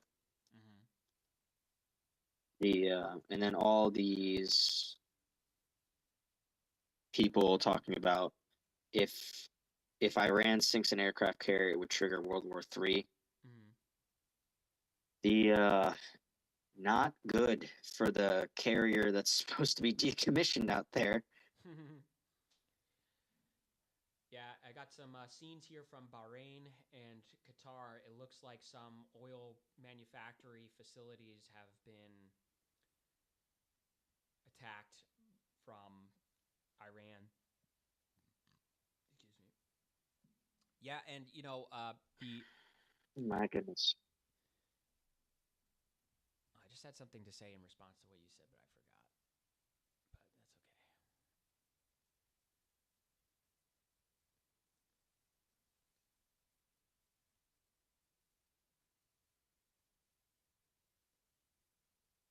Mm,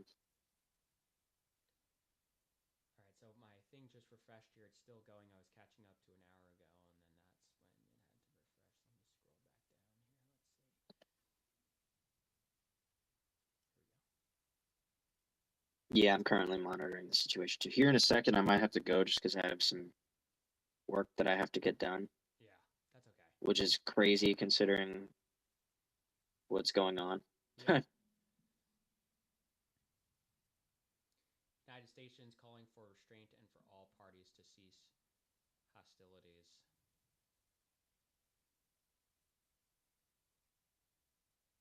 The U.S. Department of War has announced Operation Epic Fury.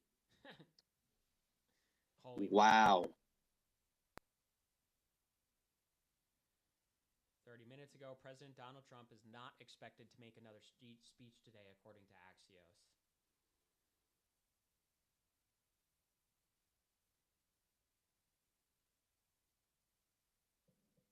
Netanyahu and Trump's war on Iran is wholly unprovoked, illegal, and illegitimate. Trump has turned America first into Israel first, which always means America last. Our powerful armed forces are prepared for this day and will teach the aggressors the lesson they deserve.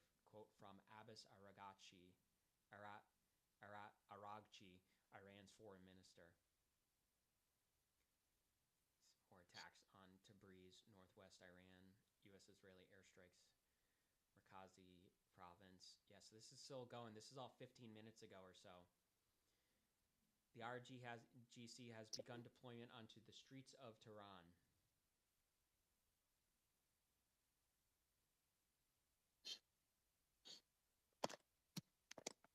Lord have mercy.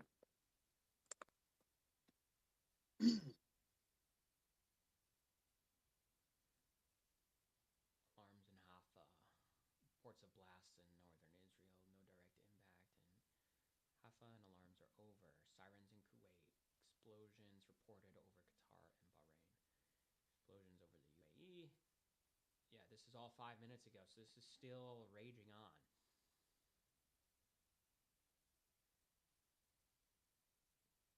Yo. Minute by minute update here.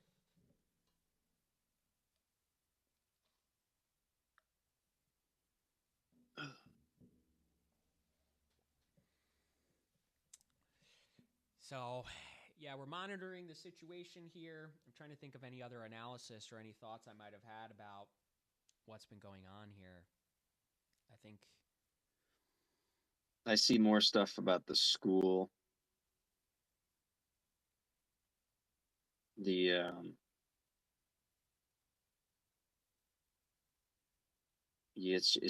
It's beyond parody. This is really bad, dude.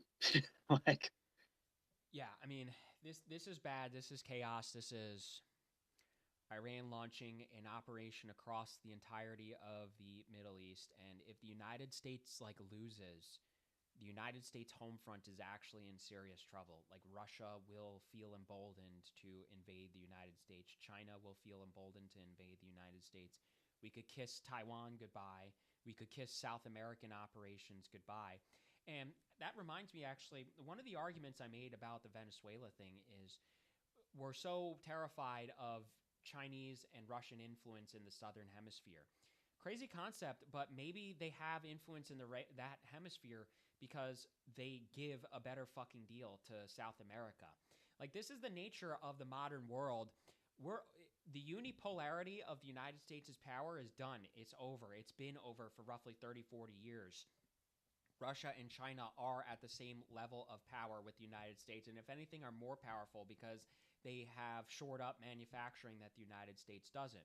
Other nations, particularly in our hemisphere, are making deals with them because they make fucking better deals. Whereas we're still worried about being gay and gay financialization of the economy or gay servicing of the economy and globo homo capitalist tards outsourcing jobs constantly to manufacturing overseas. So the homoeroticism is done. It's over. The United States' reign as empire of the world is over. Like the modern day fall of Rome, so to speak.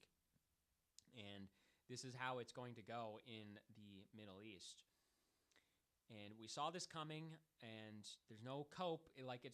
Cope has been over for a long time, but seriously, if you cope about this, if you cope about this, like you said, time for you to turn off. Like, you're not allowed on the internet anymore. You're not allowed to read anymore. Honestly, if you cope about this, like, we Yeah, gotta like gotta Men in Black zap your brain and just put you in the mines forever. this is actually like a huge thing if you meet any of these magatards that think this that Iran is like this tiny little country. They're striking all of the Middle East right now, Yeah. and B, I just watched this little graphic that was pretty interesting. Mm-hmm. Iran is like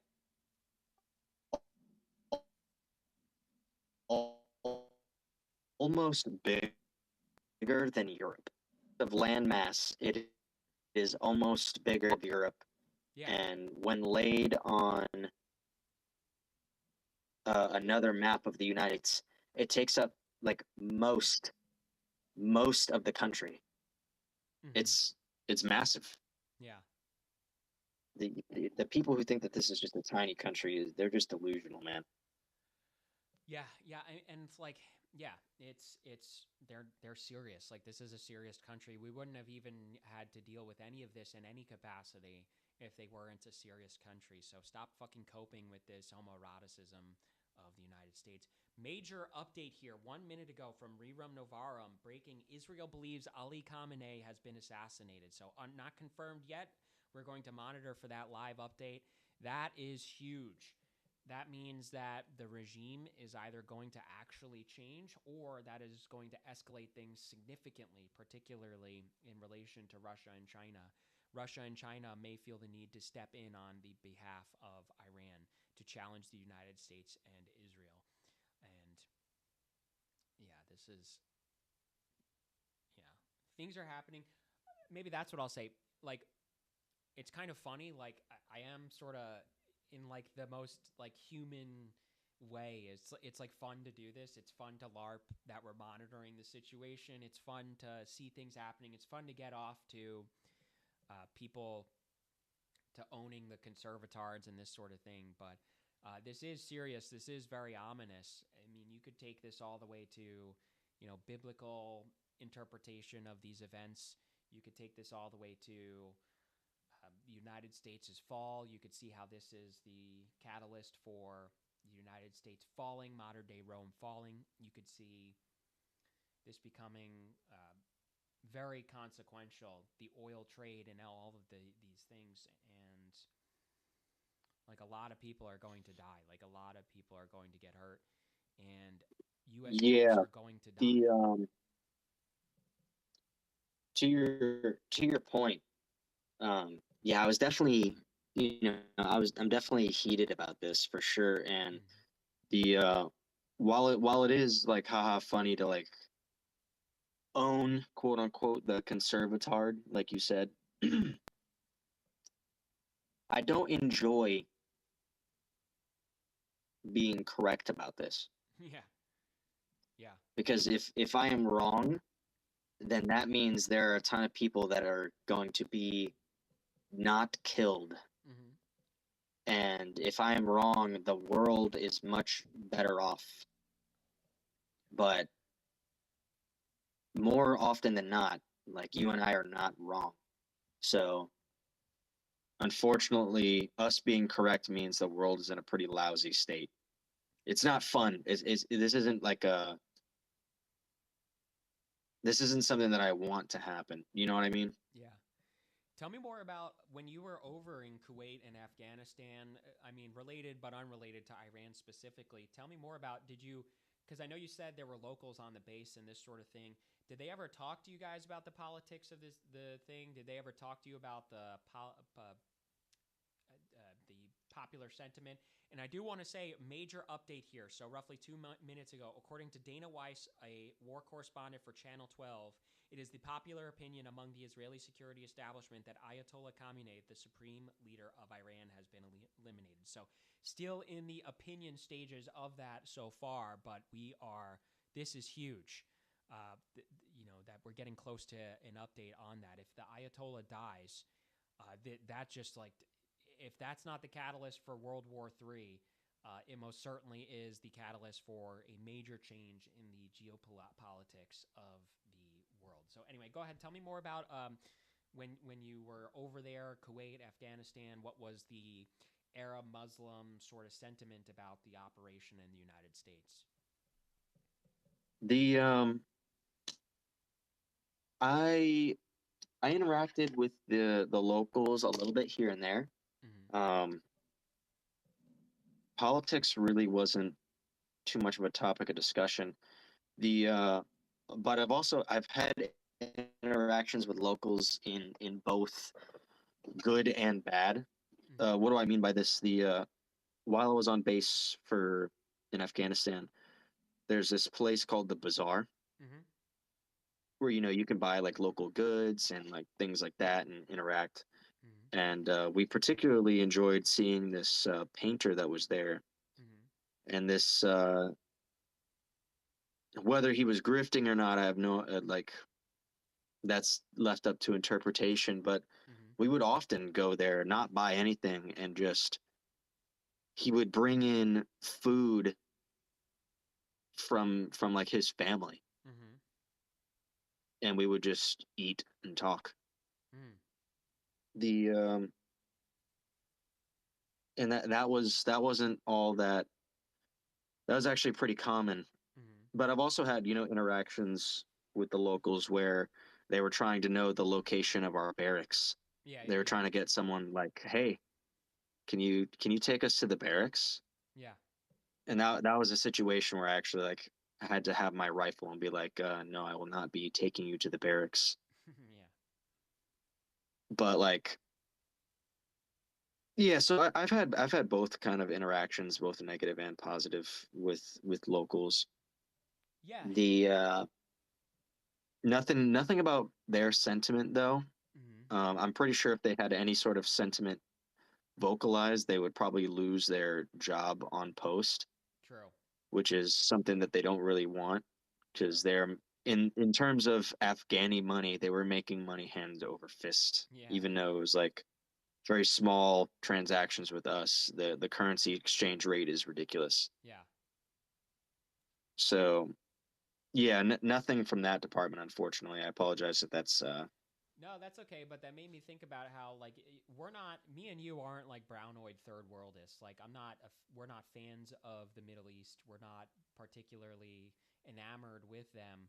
Uh, and we're not libertarians either. Like I do like the world is increasingly interconnected, and so there's no heckin' freaking wholesome chungus leave everybody alone and let them do this, that, the other thing. Like everyone everywhere has competing interests that they either have to make deals about or as a last resort, conduct a war over. But the we're not exactly fans of them, but simultaneously, the idea that they're cartoonishly evil big fat meanies is that point we made earlier of this is like so gay. Like just grow the fuck up. I mean, you even think about this in terms of Ukraine and Russia too. I probably already said that, but uh, the idea that it's like there's just no interest in the region. There's interests in perhaps South America and all of that, but there's no interest in the region other than to be Israel's attack dog.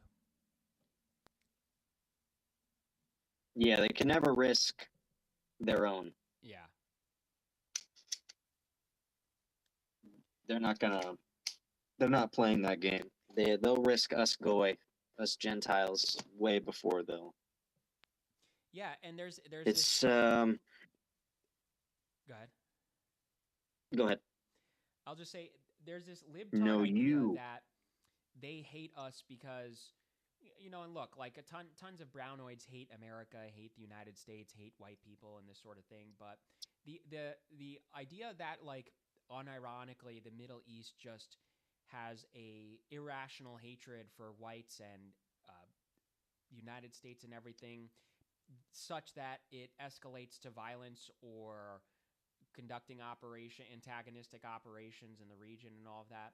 That's just totally like libtarded, post World War II ideology of cartoonish evil and these things. I mean, it doesn't like really make sense. The anti American sentiment in the Middle East is like literally because of our enablement of Israel. And this was stated in some of the doctrines, the speeches, and everything like that from bin Laden and some other key figures in the region. Like their problem with the United States is that we antagonize them. Like it sounds juvenile, but at some point you have to get to like, okay, well, who fucking started it? And it's very clear that Israel and the United States is literally fucking starting it with all of this stuff. Yeah, yeah, exactly. That's no, that's a huge point, man. Mm, I'm let's monitoring very see. closely for the Ayatollah update. So, for those of you who are listening or anything that missed it or just tuning in, according to Dana Weiss, a Gore correspondent for Channel 12, it is the popular sentiment, popular opinion among the Israeli security establishment that Ayatollah Khamenei, the supreme leader of Iran, has been eliminated. And that was roughly 7 minutes ago. 7 minutes ago. So we are monitoring for that and seeing what kind of consequences. We do have sources tell Reuters that IRGC commander, roughly 1 minute ago, General Mohammad Pakpour, and Iranian Defense Minister Amir Nasirzadeh were killed in today's assassination strike. So more high-level key officials in Iran have been assassinated. Oh my dude. Is this, come on. So this sounds like such cope. I don't want to put anything out of question here just because there's so much going on. Mm-hmm. But as of 2 hours ago, this guy named Jim Ferguson Mm-hmm. is saying that Iran is claiming that it could build a nuclear weapon in as little as 24 hours. I bet. I wouldn't be surprised if they honestly have one and we just didn't know about it and they kept it turbo secret. And I wouldn't be surprised if they use it actually, if they nuke Israel. Here's an important thing I want to say. One of the reasons this is exciting in the funny way, in the kind of funny, silly way, is that this is also the end of Israeli hegemony in the United States' media apparatus, the United States' governmental apparatus. If October 7th didn't fully cross us over, this most certainly has. Everybody who grew up with the Middle Eastern wars, people our age, is as an adult understands a little better to question the whole operation, the whole narrative, everything that has gone on. I think one time me and you were in a group chat and one of our friends was talking about how he's like, yeah, they said that they were beheading babies. And he's like, I don't really know if I believe that. So I was like, let me know if you find evidence. And then 12 hours later, he's like, yeah, I've looked it up enough. I can confirm that there's no evidence of beheading babies. So I was like, you beast. That was like his first red pill there. But like this is red pilling the entire world. And while it's tragic, what has to happen to get us there? It kind of is. Sometimes I guess it's one of those. It gets worse before it gets better things wherein Yeah, this is going to be that's that 100% true. switch over for. I mean, libtards are already kind of switched over, but there might be, even though there's conserva cope theorists, I think like enough cope theorists are going to cross over and say, okay, this just can't be right. There's nothing. They understand whether heuristically or just rationally, like, yeah, this is fucking stupid. There's no justification for this. Everything that's a supposed justification for this, it's like, okay, holy cope alert. I mean, even thinking about it, we're such a based, epic, strong military that whatever we needed to do in the Middle East couldn't get done in 20 years. So what the fuck is going on here? These are some of the heuristic Yeah. questions that people are going to pose that will cross us over the threshold of where, anti-Semitism, freaking heckin' Holocaust, this, all victimhood of the Jews has been completely and utterly obliterated. And anybody left over who unironically is still bemoaning anti-Semitism and bemoaning Israel has a right to exist, these sorts of things in the Middle East, is just like not on the side of the normal population. And we joke that like it's annoying that normies share our beliefs with this stuff, but simultaneously, we do need the world to see this problem, because when they see here, even if they don't really fully grasp it, even if they fully haven't read about all the red pills and the USS Liberty or whatever, they know that if they're not liking Israel, they cannot vote for Republicans. That is the key thing, the key consequence for American politics there. And whether that means voting for Democrats or not voting at all, it doesn't fucking matter. This whole operation clarifies that the Republican Party is fundamentally indistinguishable in terms of whether it meets the interests of the American people, uh, indistinguishable from that of libtards, from that of Democrats. It's not even two sides of the same coin, but rather just neither like act in anybody's interest other than their own sort of unique team interests there. So that's the major thought I had. No, that's a huge point. They like, yeah, we're by no means accelerationists, Mm-hmm. but the you're absolutely correct. I think it's going to get a little bit worse before it's going to get better, and things do need to happen. Yeah. It needs to be undeniable, even for the retards, and this is really undeniable. There is a lot of cope, which makes me nervous, Mm-hmm. but the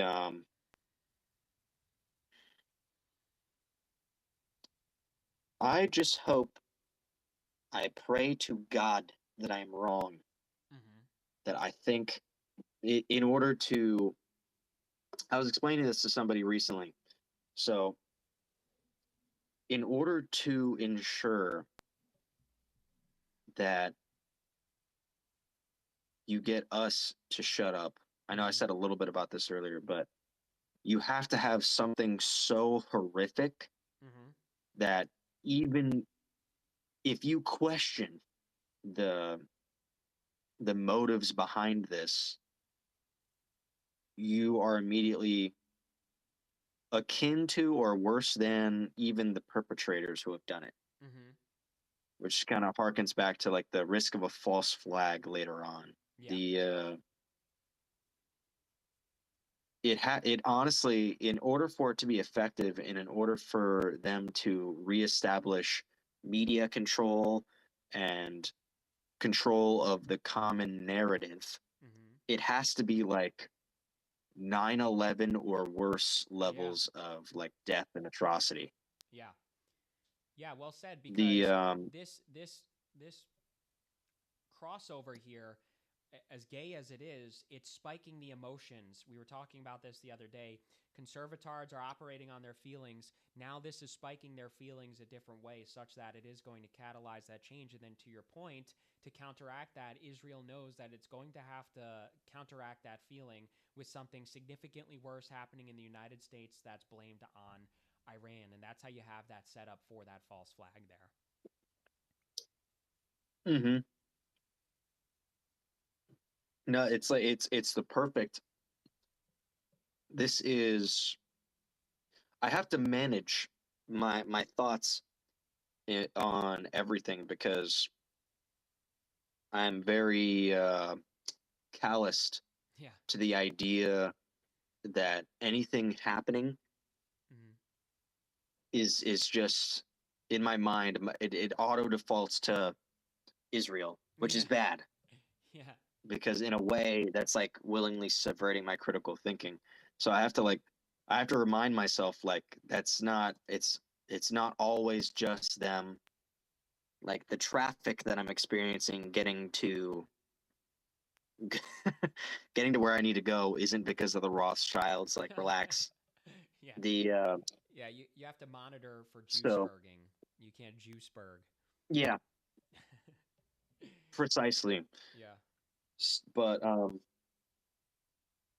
with that being said, I still wholeheartedly believe that if anything happens that is Mm-hmm. blamed on Iran or Palestine within the continental United States, Mm-hmm. it's most certainly Mossad. There's no way. Yeah. They're not going to dedicate any sort of resources to attacking the continental United States for what? Yeah. To prove a point? They're not going to do that. There's no strategic reason. Mm-hmm. There's no logical reason either Mm-hmm. to attack the continental United States when you're fighting an all front war. Yeah, So you're absolutely right, because Iran can keep the image of its acting in defense if it keeps it contained within the region. If Iran were to attack the continental United States through some terrorist attack or something, they know that would be the biggest fuck up ever. That would just, all the Jewiest Jewsteins in the UN and France, England, Germany, all these countries would just fucking eat that up and take that as the most delicious, vindictive excuse to totally level the entirety of Iran. So Iran would never do that out of strategy. To your point, the only conclusion then is that if there is an attack stateside, it most certainly is a Mossad false flag. And because that's what would get the threshold crossover for Iran to be completely leveled and toppled. I do want to just give some updates here. So save your thoughts, write your thoughts if you have some thoughts about what I just said. We have an important 4 minutes ago, scenes from Tabriz, northwest Iran, after the U.S.-Israeli strikes about half hour ago. So, sorry, that wasn't it. What was I saying? I saw something that said that one of the Iranian states areas has been attacked like 4 times now. So let's see, Kermanesh, Iran now, Iranian monitoring channels to report a large number of U.S. jets freely operating in the western and southern Iranian airspaces. U.S. is now urging its citizens to leave Lebanon. Iranian drones are believed to reach Israel's airspace within the next hour. Massive U.S. strikes in Kermanesh. Yeah, so this is still going. This wasn't like last time where it was United States did one sort of strike here. This is, they've attacked several of these areas and cities several times now. So we're not. This continues to get bad. We have Operation Epic Fury trending. We have the Middle East trending, and we have World War III trending. I'm gonna actually make another tab here, and I'm gonna go over to the COPE report. Let's see how mad I'm gonna get. Let's see how mad I'm gonna get. Entertain people here that's who so watch funny. it. Yeah, we gotta set the Tristan domino effect. Yeah. That's for the stream.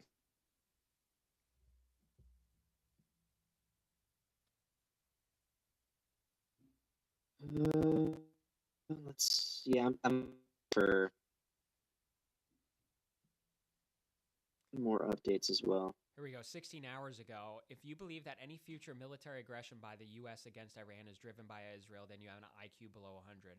I understand how it might make sense in your simple mind, but the world is a bit more. Dude, you cannot be serious. And this is pretty rich, too, because this was 16 hours ago. Oh, really? If it's not driven by Israel, then what exactly is it driven by? The United States? Okay, well, what is the driving force of the United States in operating in the Middle East? Holy cope. Dude, it's because they're brown. That's why. It has nothing to do with, the systematic sexual blackmail of all of our politicians. It's because Islam, bro. And if you don't think that, then you're a fucking pussy. Get owned. Some other guy here tweeting kind of like what we just said, or we said, shut off the Strait of Hormuz, generating popular support, which they do by acting like they're in defense and, a helpless regime defending themselves, war crimes which are being committed. And then we have drag it on as long as possible and force the U.S. into a protraction. Yeah, so this guy's kind of on the money here. This is Uber Soy. I think he's like a Groiper account. Yeah, completely unrelated, not to like throw off your train of thought. Yeah. I don't know if this is true or not, but Israel has reportedly told Indian workers to not stay in the same bunkers due to hygiene concerns throughout the crisis. That's crazy. If true, crazy. Yeah, they didn't want their slave labor to stay with them because they're fucking dirty. What's even funnier about that is that tells you that Indian shill accounts on or Israel shill accounts on X are paid Indians. They're not even Israeli. There's this one account. His name is I forgot what it was, but his picture is like this wolf warrior looking thing, vivid or something like that, and it's like people know who he is. Like he's an Indian in India. So people have posted memes of like an Indian taking a shit on the, and it's like, oh, I'm in the bunker now.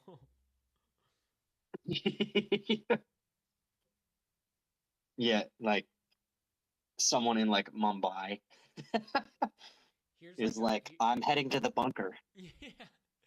Here's like a faggot here. Gen Z, recession, COVID lockdowns, World War III, boomers telling you to stop buying coffee so you could buy. Dude, seriously, World War III, enough about the fucking boomers. You might have seen me tweet this the other day. Yeah. Is your point, what exactly is the point? Is the point that things suck, or is the point that the boomers are mean and it's not fair that they shame you and you're excused from their shaming? The latter seems to be the point, which is talking about fucking feelings again. Regardless of whether boomers had it better or something like that, it is what it is right here, right now. So you have no choice but to solve it. But you want to just feel less ashamed by spewing nonsense about the boomers. And then once you feel less ashamed, that's the goal for you, is to not feelsy badsy in that way. And not to feel like it's an indictment of your character or you're not disciplined enough or something like that. And it's like, honestly, at this point, it is because of that, because you're still fucking talking about this like 6 to 7 years later as fucking if, it's all about feelings exclusively. World War III, you put World War III and then you put boomers telling you to stop buying coffee so you could buy a house in, like, that's your point there. You're not talking about World War III like a serious person. You're talking about fucking boomers.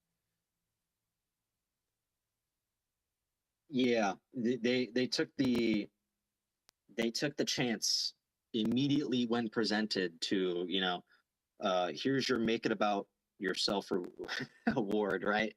Yeah. Making it about Yeah. myself award. People are dying. There's missiles landing. We just watched the not embassy, the naval base get just absolutely obliterated. Yeah. And yet you're taking the time now to talk about boomers and Yeah. Starbucks. Yeah. You have no place in the discourse of humanity, you fucking worm. Yeah. Here we have poor posting. I'm just trying to pay my bills and they go ahead and start World War III. Wow, I'm literally wheezing, bro. Then we have a Juiceberg here, a World War III so that the Rothschilds could add Iran's 0.3% of the global total banking assets value to their portfolio. You know what's rich about that? I bet that's not even a Juiceberg. I bet that's like a conspiratard-sberg, because the Rothschilds is one of the first names you come across when you're like a conspiratard, and it's just like, yeah, okay, let's go a little further. Who are the Rothschilds? Where do they come from? What are their political affiliations? Hmm. They're the conspiratards. Like, dude, it's the Freemasons. Yeah. We have this Jewy Justine page, It's the Neoberg, Illuminati. who has an Iranian flag in her bio there to LARP like it's about freedom of the Iranian people, but she's like one of the Jewish Justine accounts. She says, it's not World War III or Iraq 2.0. All you neurotic and traumatized millennials, calm down, please. Okay, make an argument then. Just saying that it's not that. Make an argument for why it's not that then, idiot. Oh my dude. There's many. So I'm watching this footage right now of, Israel bombing civilians in Tehran. Uh huh. And everyone, and this guy is like, "What the fuck, man?" And then in his responses is, "Guac, is this AI?" Like, "Guac, this can't be real, bro." Oh my god, Hey, Guac. I'm laughing. That's such a dude. Oh my gosh, I'm laughing. It's not funny. It's just it's just that bad. Like asking Grok, "Is this real?" And Grok goes, "Yes, this is real. This is footage from blah blah blah blah blah." And then the reply is, no, Glock, this can't be real. And that's an example of conservatard cope. Like that is an example of somebody coping, a Jew shill coping, whether it's a conservatard, a boomer with their fucking gut. Like that is the degree to which, and it's so funny when people go, Guac, hey Guac, and then Grok owns them. Like Grok is like, no, it's fucking real, you idiot. And it's like, even then, AI notoriously cannot detect AI very well. Like you just like if you can't tell when a video is AI, like you're a fucking idiot. Important update here, roughly a couple seconds ago. It's Abbas Araghchi told to NBC, as far as I know, the leader of Iran and the president of Iran are still alive. So that's an important update there, but it's all speculative. Nobody knows actually if either of them are alive. So anyway, go ahead with the Grok cope theorist. No, I'm sorry, you're breaking up, man. What'd you say there? I just said, can you hear me now? Test. Yeah, I think it's good now. Okay. I was just saying there was a major update. Yeah, I heard that. Okay. Major update. Abbas Araghchi to NBC. As far as I know, the leader of Iran and the president of Iran are alive, but this is still speculative. Majority of the Israeli war apparatus believes Ali Khamenei has been assassinated, but some reporters are saying they're not really sure. Nobody knows yet, essentially. It's just speculative right now. Netanyahu's plane, a Wing of Zion, is circling off the coast of Israel. It is unknown if Netanyahu is on board, so he's probably flying to safety. Let's see, sirens, and that's all of our updates for now. Yeah, I mean, this is, the cope is insane. I'm using just the trending tags here. Okay, yeah, real good job here. Good job here. In the trending, it's World War III, and a tweet from 2013 about some girl's tits shows up. Real good job here on the search indexing here. All right, let's go to like let's find some bad words. Don't worry about this war too much. Here's some fucking tits, you. Let's go to Captive Creamer here.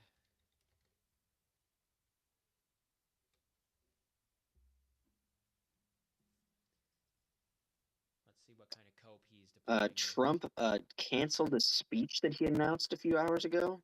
Is that true? Not sure. I did see a report that said, okay, not what I fucking did here. Let's clicked on his profile and then it.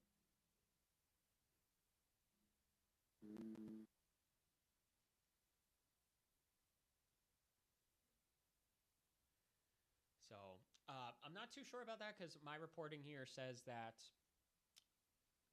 President Trump announced that he wasn't going to make a second speech for the day. So I guess perhaps they're probably going to wait until all developments sort of cool down.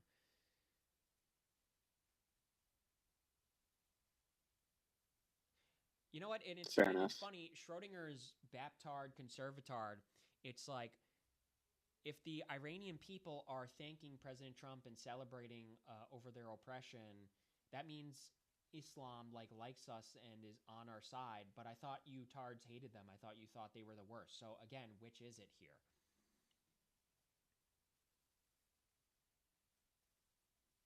Yeah, the cope is just nuts. It's said, like what? It's like a couple hours after this.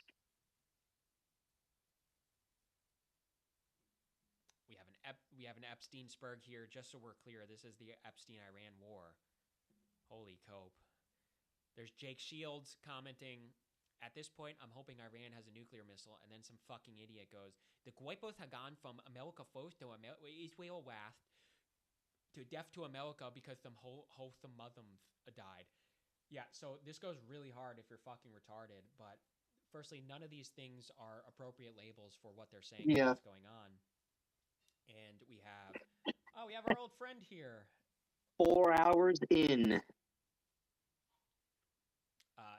I'm hoping, yeah, there's a sentiment expressed where it Who's is, I'm hoping Iran has a nuclear missile Did because someone there did is someone join? an argument to be made. Yeah, there is an argument to be made for accelerationism here. Yeah, we have our old Red Pill Barbie. That's a name we all haven't heard in a long time, but she's here. She's joining us. I invited her to speak. Hey, There she is. how you doing? We're monitoring the situation Hello. here. How about you? Nice to meet you. Yeah, I'm still keeping an eye on it. I'm not. I thought I've got a few opinions on it, but I'm nowhere near probably what you have. But it's wild, isn't it? Well, it's not wild. It's been like a long time coming. Yeah. But yeah, it's really hard to tell what's because all these bits are coming out. Like obviously you've got the news and that's just bollocks. But then you've got in England it is because we've got like the BBC and they're really biased even though they're not supposed to be. Mm-hmm. And then you've got like a lot of things that are coming out online, like videos and stuff, but I can't tell what's propaganda and what's real anymore. Mm-hmm. Like I'm just sort of like I'm trying to discern, but it's really hard. Like like they're like showing videos of like people and they're like, oh, we love Trump, and I'm like, maybe they do, but it's a bit. I don't know. I'm not sure if I believe that right now. Yeah.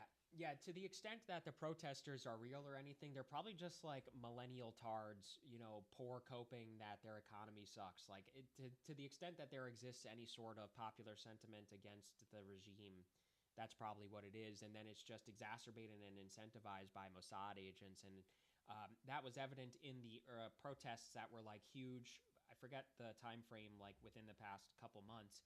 But those were those big protests that were like fire in the streets and like civilians getting killed and everything.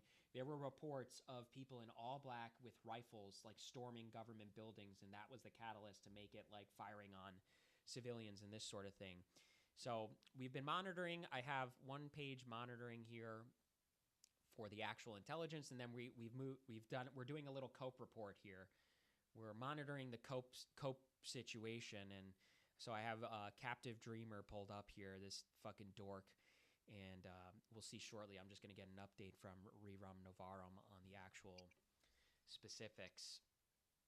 We have more attacks and interceptions going and everything. No update on the Ayatollah Ali Khamenei, so Barbie, you might have missed it, but believes Ali Khamenei to actually be dead, whereas some reporters are saying, as far as they know, they're not too sure. So that's going to be the major development here that we've been talking about that may very well result in World War III. We have Captive Dreamer here 6 hours ago. Millennials got their brains fried by the Iraq War and George Bush and turned into pacifists, eschewing any military action. Yeah, make the argument. Like, make the argument. Okay, they got their brains fried. According to what? How did they get their brains fried? Turned into pacifists, eschewing any military action. Yeah, that goes really hard to utter the word pacifist because that word has the connotation of being a pussy or something, but that doesn't make your argument for you. According to what is it in the United States' interest, militarily, what the fuck ever, to conduct this operation? Pacifist or not, like, it doesn't fucking matter in that way. To utter these fucking quippy little insult pejorative words that have the association of pussy. And this is the example of conservatardism. It's we're the tough guy Republicans, and anything that the Republicans do is necessarily tough, cool, alpha Chad, and therefore I align with it, pursuant to my pussification, pursuant to protecting myself and my wounds and my pussified sense of being subordinate to my feelings, and anything else is categorically libtard and pussified. Therefore, I'm going to identify with and endorse anything and everything that Republicans, rightoids, and Trump does or do.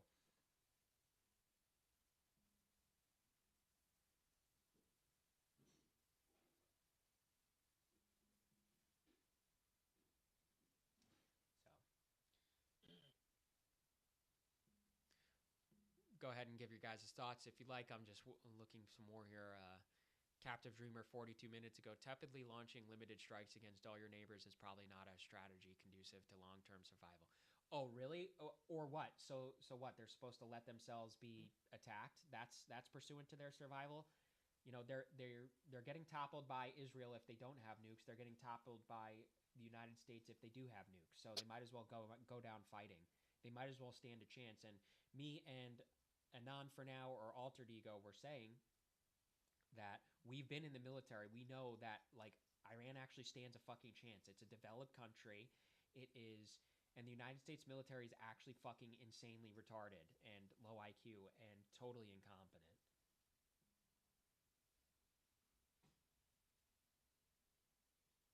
Yeah,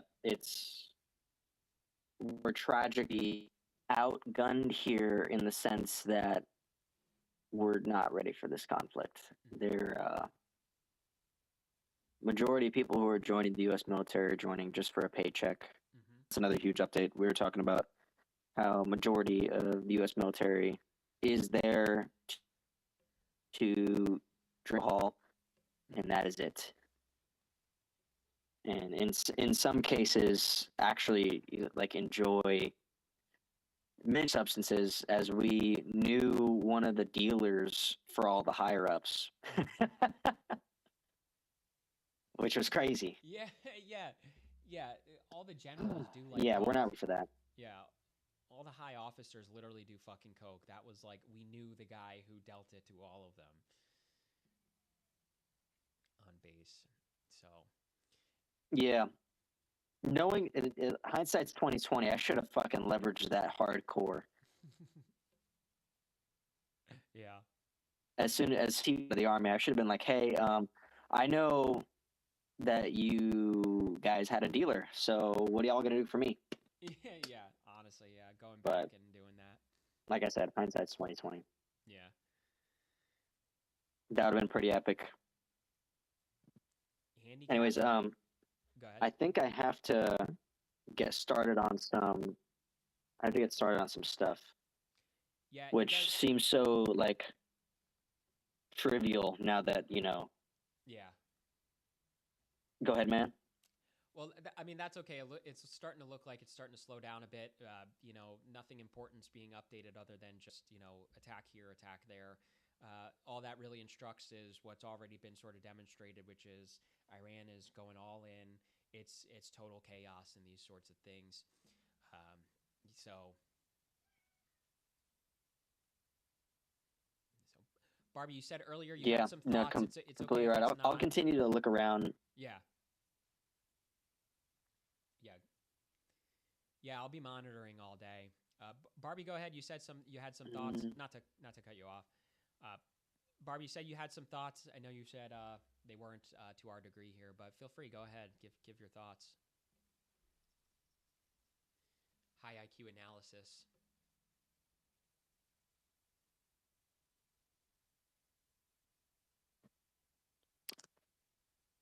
Well, here I'm gonna go ahead and take off. But hey, man, thanks for having me on.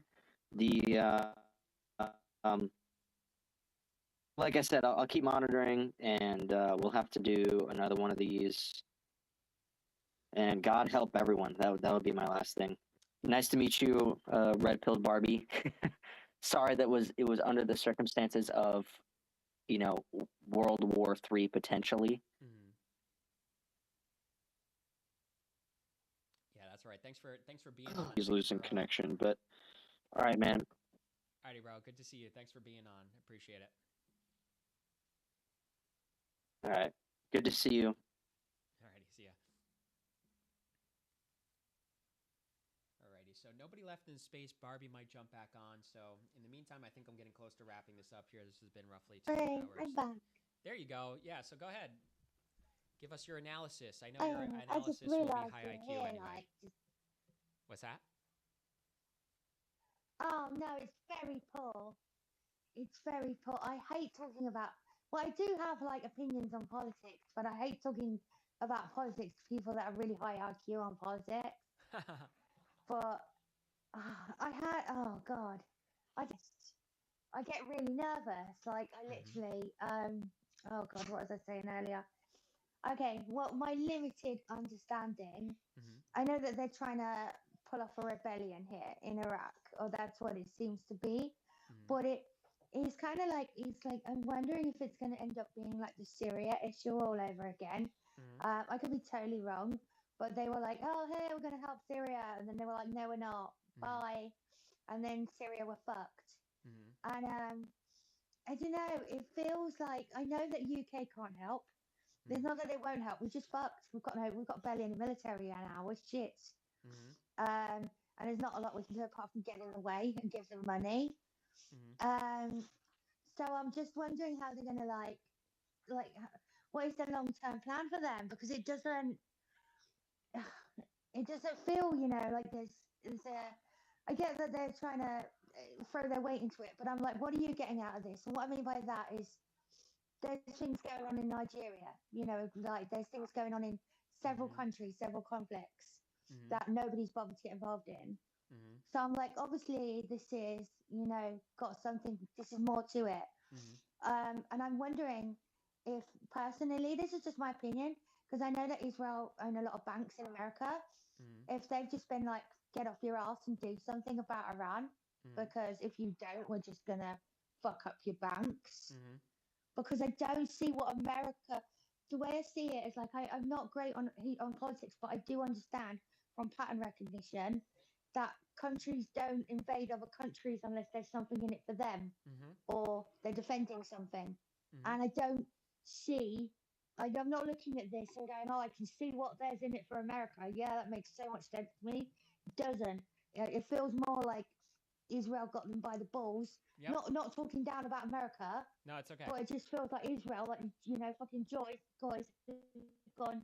And I'm not even against the Jews, but it does feel like Israel's got them by the balls. They're just like, we own your banking system, and if you don't fucking go there, we're Mm-hmm. gonna really fuck things up for you. Mm-hmm. I don't know. Does that make sense? Yeah, no, you're circling the issue. You're absolutely right. What exactly is the interest for the United States? What's everybody's interest here? It's not adding up. We've tried the Middle East. You've rightfully pointed out, if it's about like homoerotic democracy and totalitarian regimes, why aren't we doing anything about Nigeria? Why aren't we doing anything about South Africa? Why aren't we doing anything about the tons of totalitarian regimes? If it's about Muslim jerks, Islam. The radical Islam actually comes, for the most part, out of Saudi Arabia rather than Iran, and it's in fact stated in the Iranian version of Islam. I forgot what it was called, Sunni or Shia, which one, but it's specified that nukes are actually against their Islamic doctrine. It's like incorrect, but they hedge nevertheless to have the capability to produce a nuke to defend themselves against Israel. What's at the center of the conflict is that it's three parties involved. The United States has a deep state generalized interest in non-nuclear proliferation, which means that they want to keep nukes out of the hands of as many people, as many countries as possible. Iran didn't quite have a nuke, but they did have the ability to build a nuke. They had the science, and they had, importantly, centrifuges enriching uranium. That's one of the precursors for building a bomb. Now, the United States very specifically just wants Iran's nuclear capacity limited. And so the United States and Iran by themselves can make a deal. And this is what happened with the Joint Comprehensive Plan of Action, the JCPOA, the Obama-Iran nuclear deal in the 2010s. And it was that it had all sorts of sort of shticks to it. They can only enrich to a certain percentage. They can only have a certain stockpile. In other cases, it's like, other ideas floating around to deal with this nuclear problem of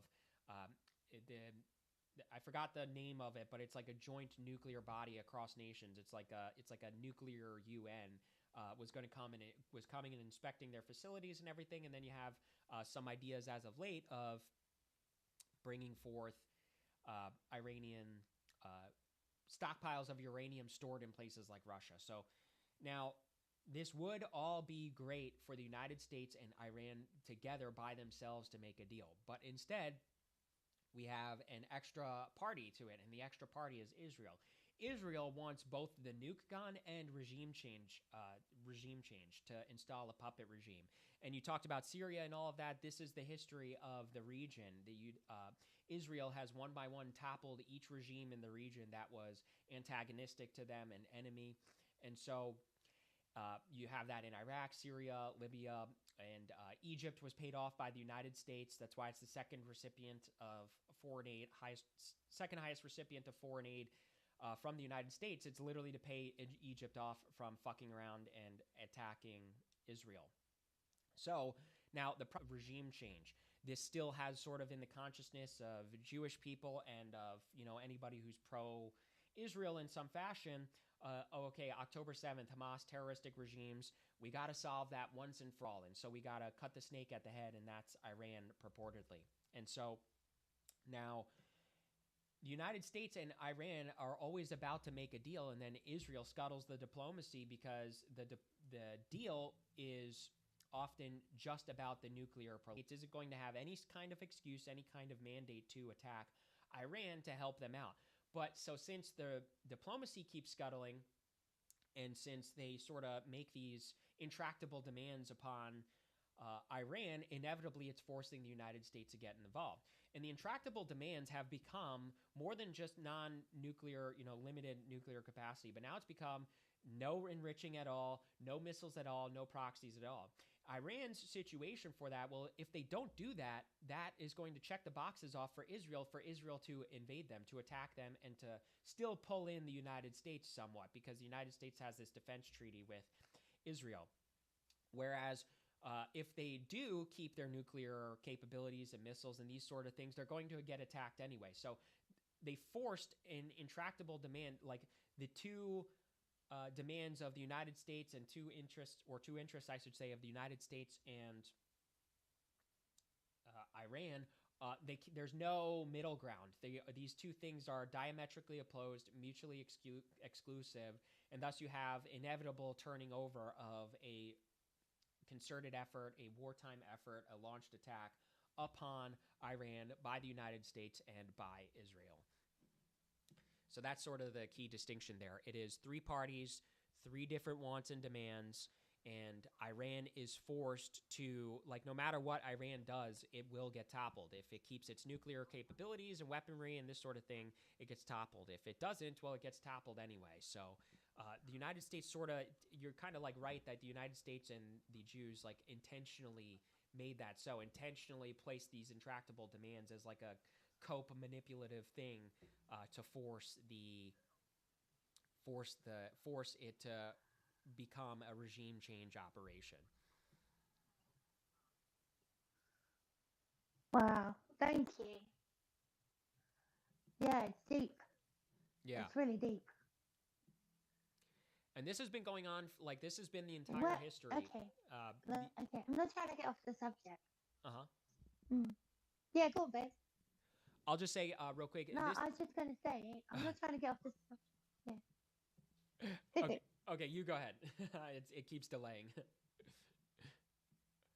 No, you go, because it's delaying. Okay. I'll just say real quick, this is the history, because when Israel tried to integrate into the region, originally the United States actually took a neutral position on Israel versus the Arabs and Palestinians, because it was sort of a second Cold War front, wherein if they went too far all in on Israel, Russia would respond by going all in on Arabs, and then you have this sort of proxy war. And there was a little bit of an escalation of conflict and this sort of thing there with the Russia and Afghanistan and this sort of thing. And so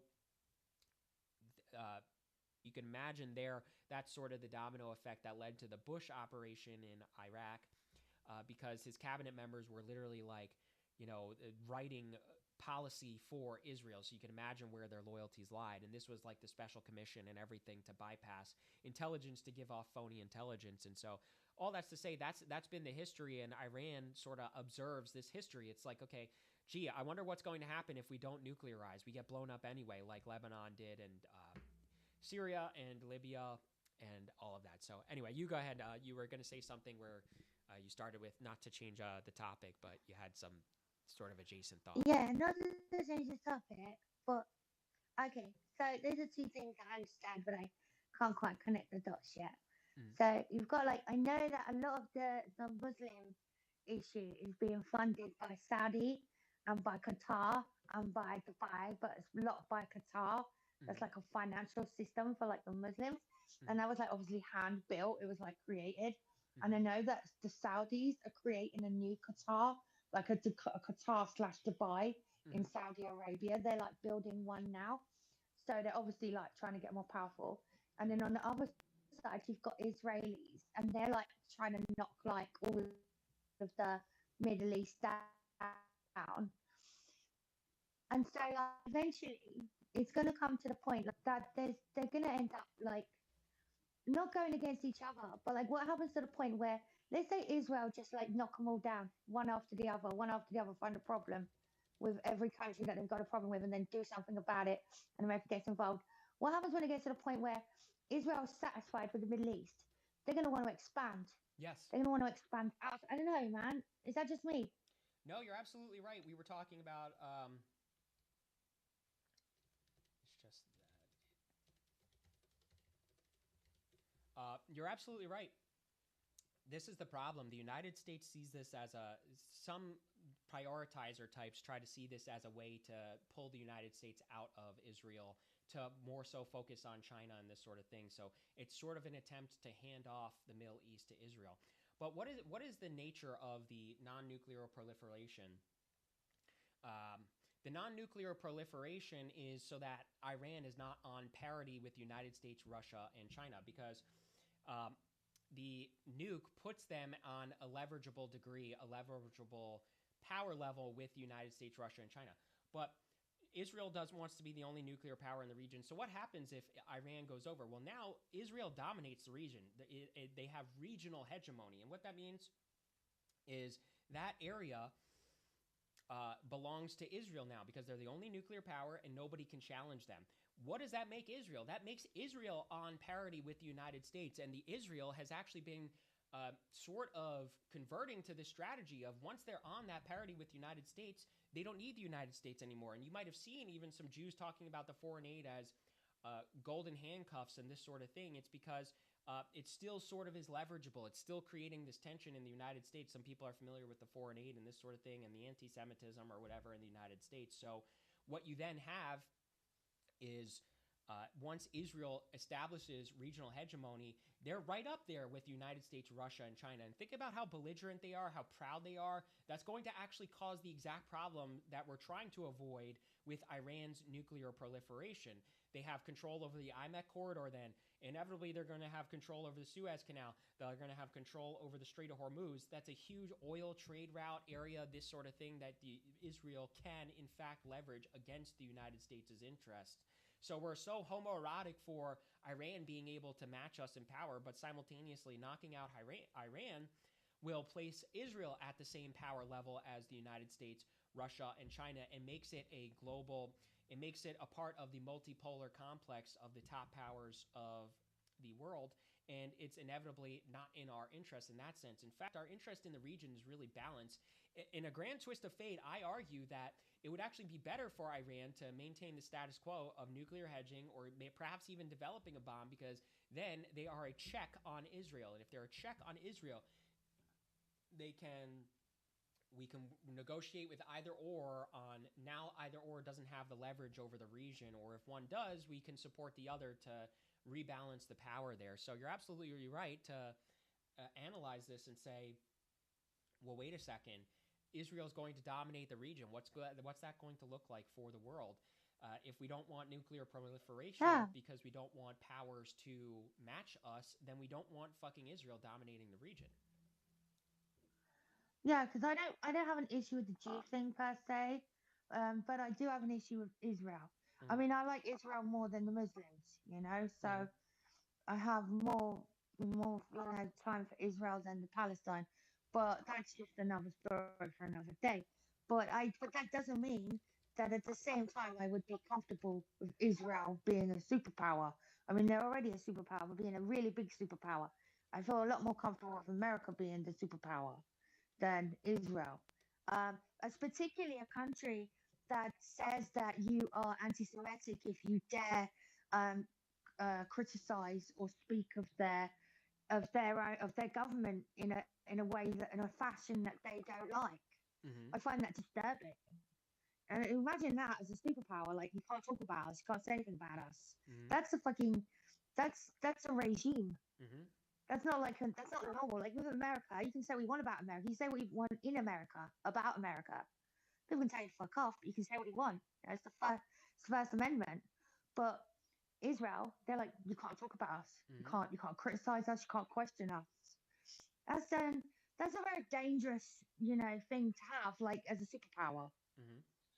Yeah, and that you Um, bring that up. That's super yeah. important because that is the modem by which Israel has controlled the United States, controlled the world. Post World War II, you know this. It's called the post war consensus, where the new continuum of evil is Hitler, Germany as evil, and Jews and Israel as the ultimate good.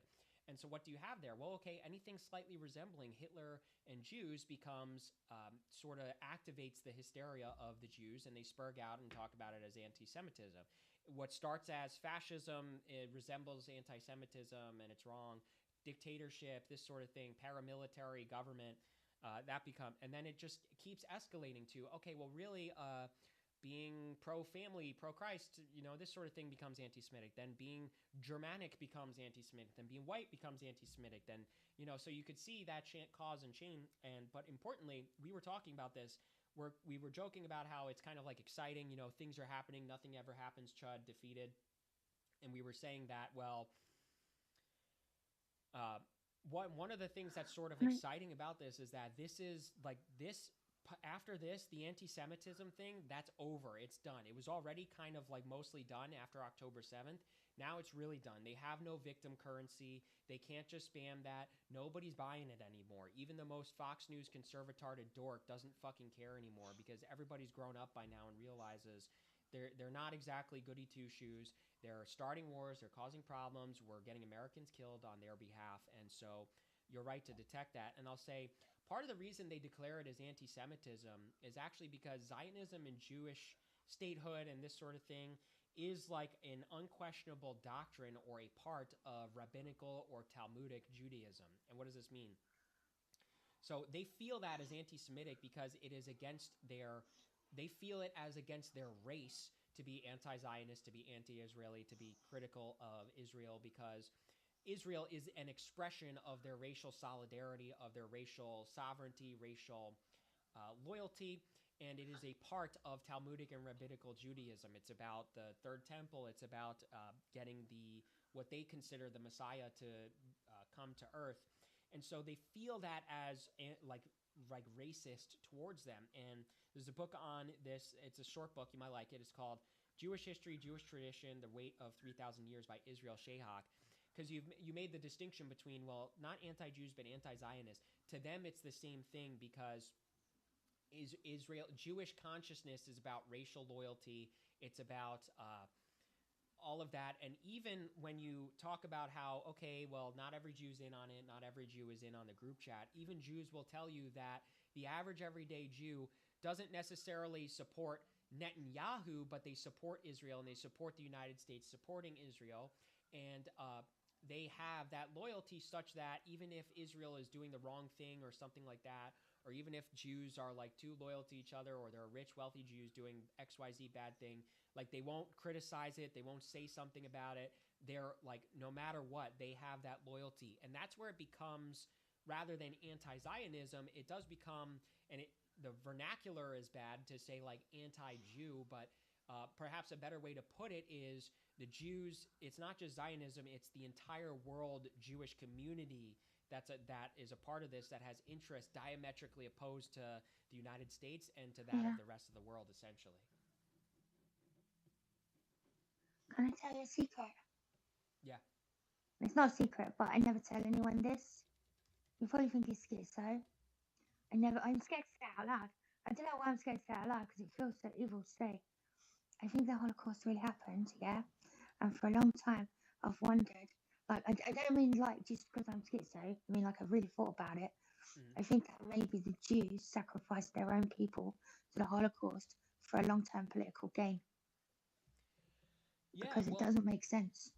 I think that I sometimes wonder if they sacrificed their own, if they, and I don't mean like Jews did the Holocaust, but I mean if they were like, we're going to sacrifice them, throw them on the altar to the Germans or whatever, so that later on we can get what we want and do what we want. Yeah. Is that a terrible thing to say? Yeah. Well, That's stupid.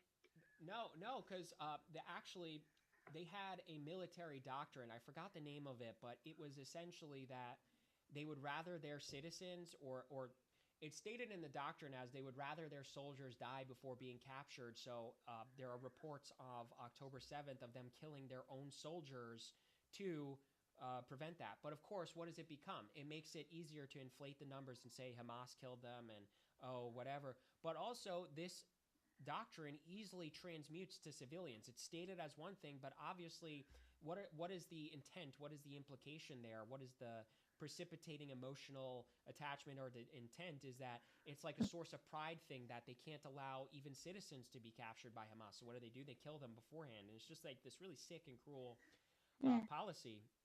And you might like this is a turbo banned book that I might don't believe that no one knew theory. what was going on. It's bollocks. What's that? Yeah, I know it's nuts, but I just think like when they apparently when the British soldiers got there, and I believe that the British soldiers, the little boys, that went to fight, they didn't have a clue. They were like, oh my god. But are you telling me that Churchill and when they were, all of them, they just had no idea. They were like, oh wow, oh my god, whoa, that's shocking. Mm-hmm. Like fuck off. They all knew it was going on. They all knew it was going on. Mm-hmm. It was fucking planned. It was all. I know it sounds like stupid, but a bit schizo, but I just don't believe it doesn't add up. Yeah. It doesn't add up that these powerful countries with intel, extraordinary intel, had no idea that either 3 million people, 6 million people were being executed. It doesn't make sense. So either they were being executed and somebody threw them on that altar on purpose, and it's got to be their own people. Alternatively, it didn't really happen. I haven't heard in that or level. read if I think it's some people. I think it happened to some people, yeah, but not as many. Mm-hmm. I haven't heard or read if they specifically like incentivize or place or sacrifice their own in the Holocaust or something like that. But there is a book that will shed some light for you. It's a turbo banned book, but it's available on the archive. It's called The Jewish Hand in the World Wars. So it specifies what their interests were and how they played a role in antagonizing them, in instigating them. And I'll say you're right to question that. The story does sound like implausible. I mean, there's that number. The number doesn't calculate over the stated years in which it took place. We cracked the German code, I think, in 43, 44, the Enigma code, and there were no reports of code going back and forth about that operation or the nature of a concerted, like, murderous operation effort. And you have that the intel was a good point too, because we had aerial photographs of all of these bases. According to the calculations of the 6 million number, you would see smokestacks from the cremation of the bodies no matter what, like at all times, such that any photograph taken would see a smokestack. And none of the aerial photographs of all of the camps show those smokestacks. And you even just think about what it's stated as, gassing them or something like that.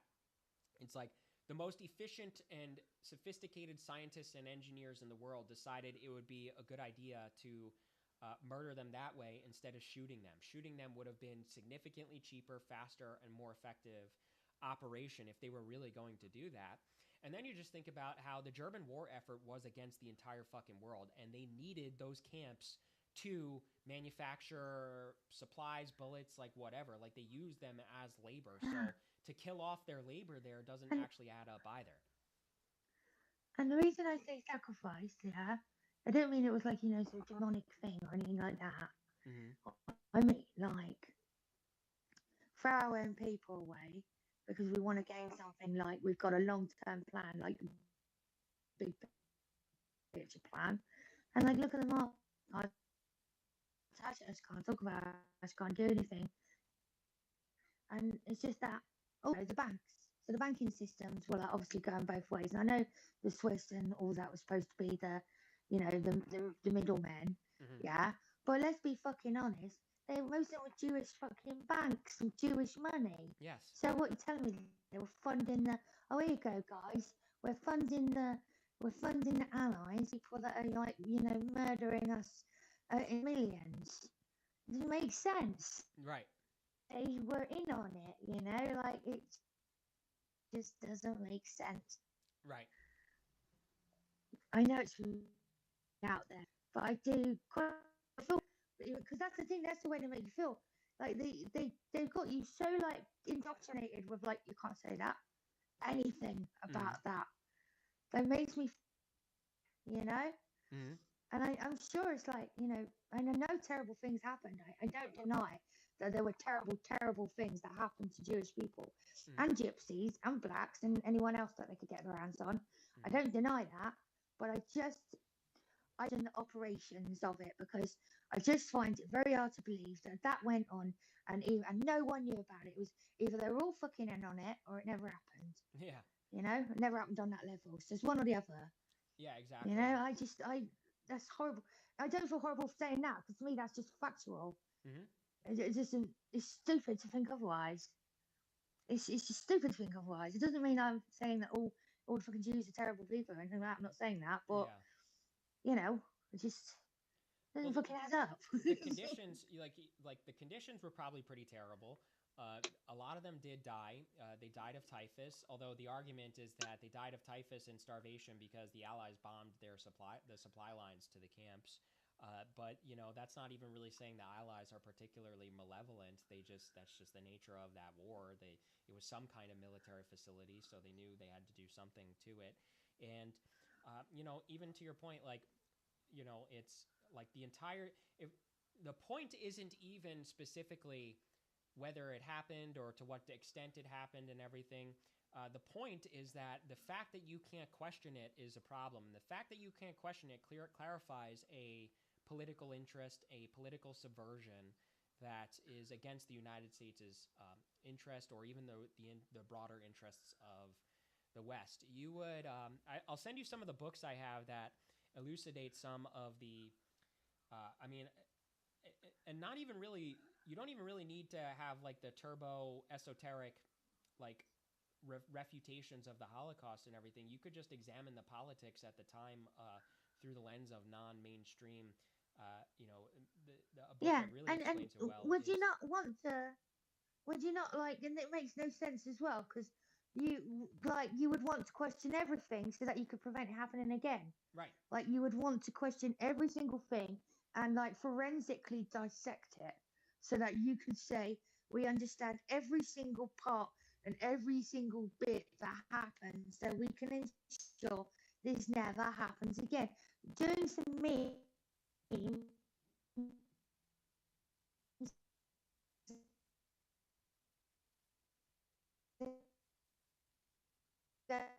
going and putting some emails like it doesn't, why would you not want to ask every question? It's just, again, it's nonsensical. Right. Yeah. I mean, we want to get it right, and isn't it sort of an oxymoron? You know, if okay, so what if the big fat meanie jerks, uh, you know, if the big fat meanie jerk Germans attacked the Jews or whatever, wouldn't the Jews or just the world be thankful of the powers that emancipated them and the powers that defeated them, but somehow were still blamed and treated as subhuman and this sort of thing? And so, yeah, I mean, and there's all sorts of questions. There's examinations of history there. I mean, there's the book by Pat Buchanan, Churchill, Hitler, and the Unnecessary War.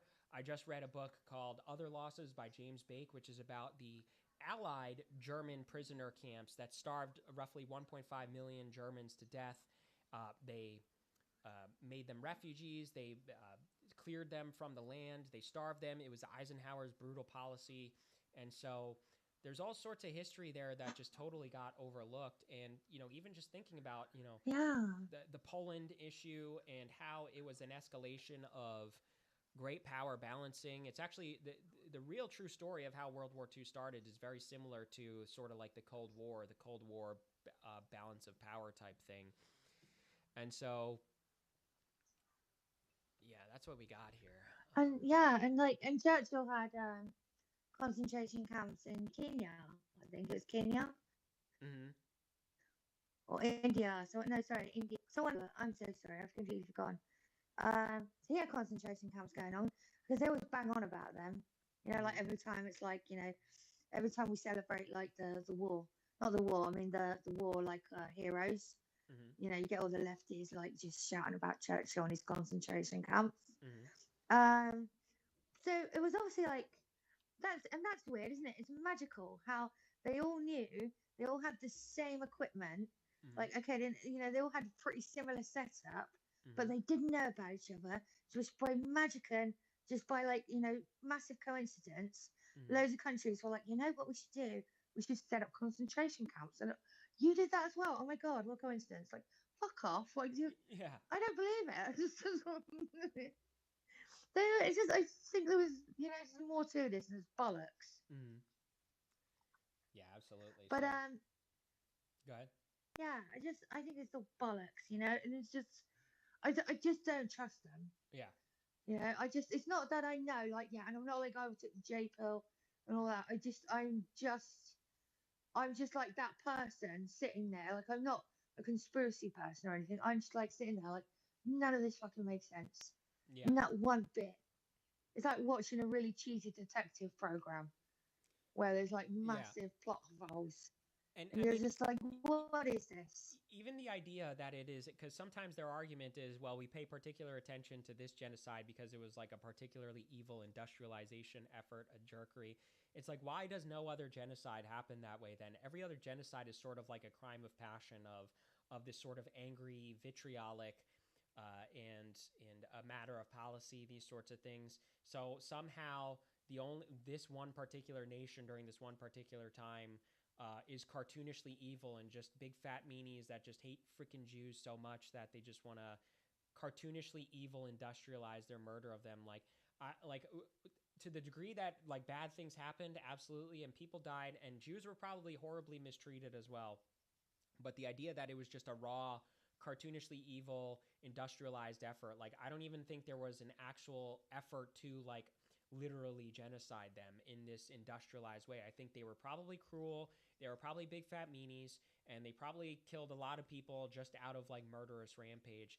But I mean, the numbers is the problem, and the sort of interpretation of the events of it as therefore the West is categorically evil, and anything slightly resembling the West, white people, nationalism is categorically evil, is necessarily a political subversion that has created this conflict essentially that we're observing today. I think it's slowing down a bit, so I do want to start wrapping up here. So you go ahead and give some of your final thoughts there. Well, I just think I don't really have any final thoughts. I just will say this: I'm still very much like I'm just standing, wondering what, and like I'm not believing a word that's coming out of the news yet, Mm, and we look fucked in for the future, but mm, hopefully it changes. That was so eloquent. mm. Yeah, absolutely. We're going to monitor for escalation. If China gets involved, China has stated their intent, has sort of said they have like a moral support for Iran. We got the United States, it's escalated. There were some major attacks on the United States. Others might be joining in this sort of thing. Iran might hold its own.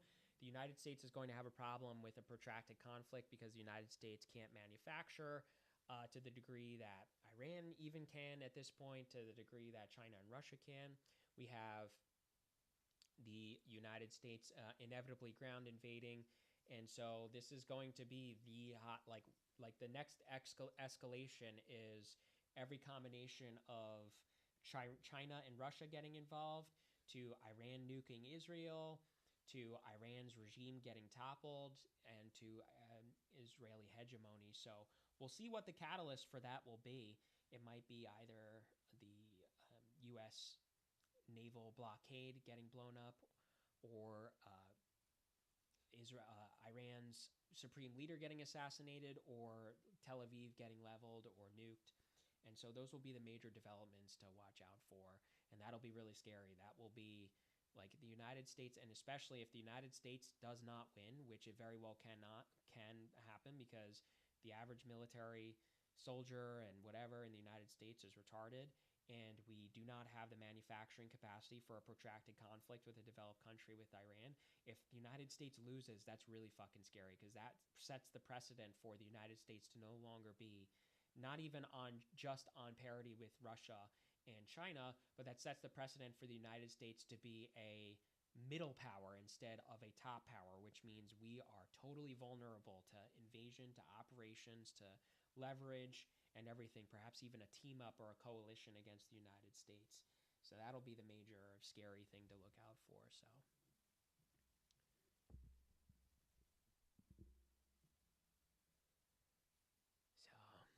Alrighty, yeah, I think I'm gonna. Thanks for. Thank you.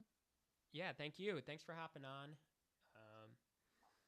That'll be our stream and our space here. I will keep monitoring throughout the day. I'll be tweeting about it, talking to friends.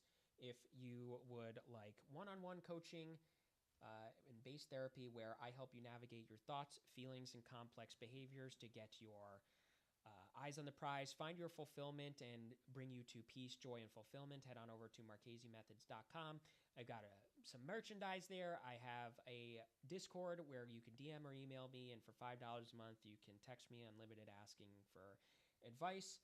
On YouTube and Rumble, follow me there. Follow me on X. Follow me and my friends. Follow Barbie here. Follow my friend from earlier, Altered Ego. And on YouTube and on Rumble, in the description, we have my super chat link there. You can also tip me on X with the tip button in the upper right corner of the profile. I accept Bitcoin and Cash App. So that'll be our Iran war coverage. Thanks so much, everybody, for tuning in. Thanks again, Barbie, and I will see you all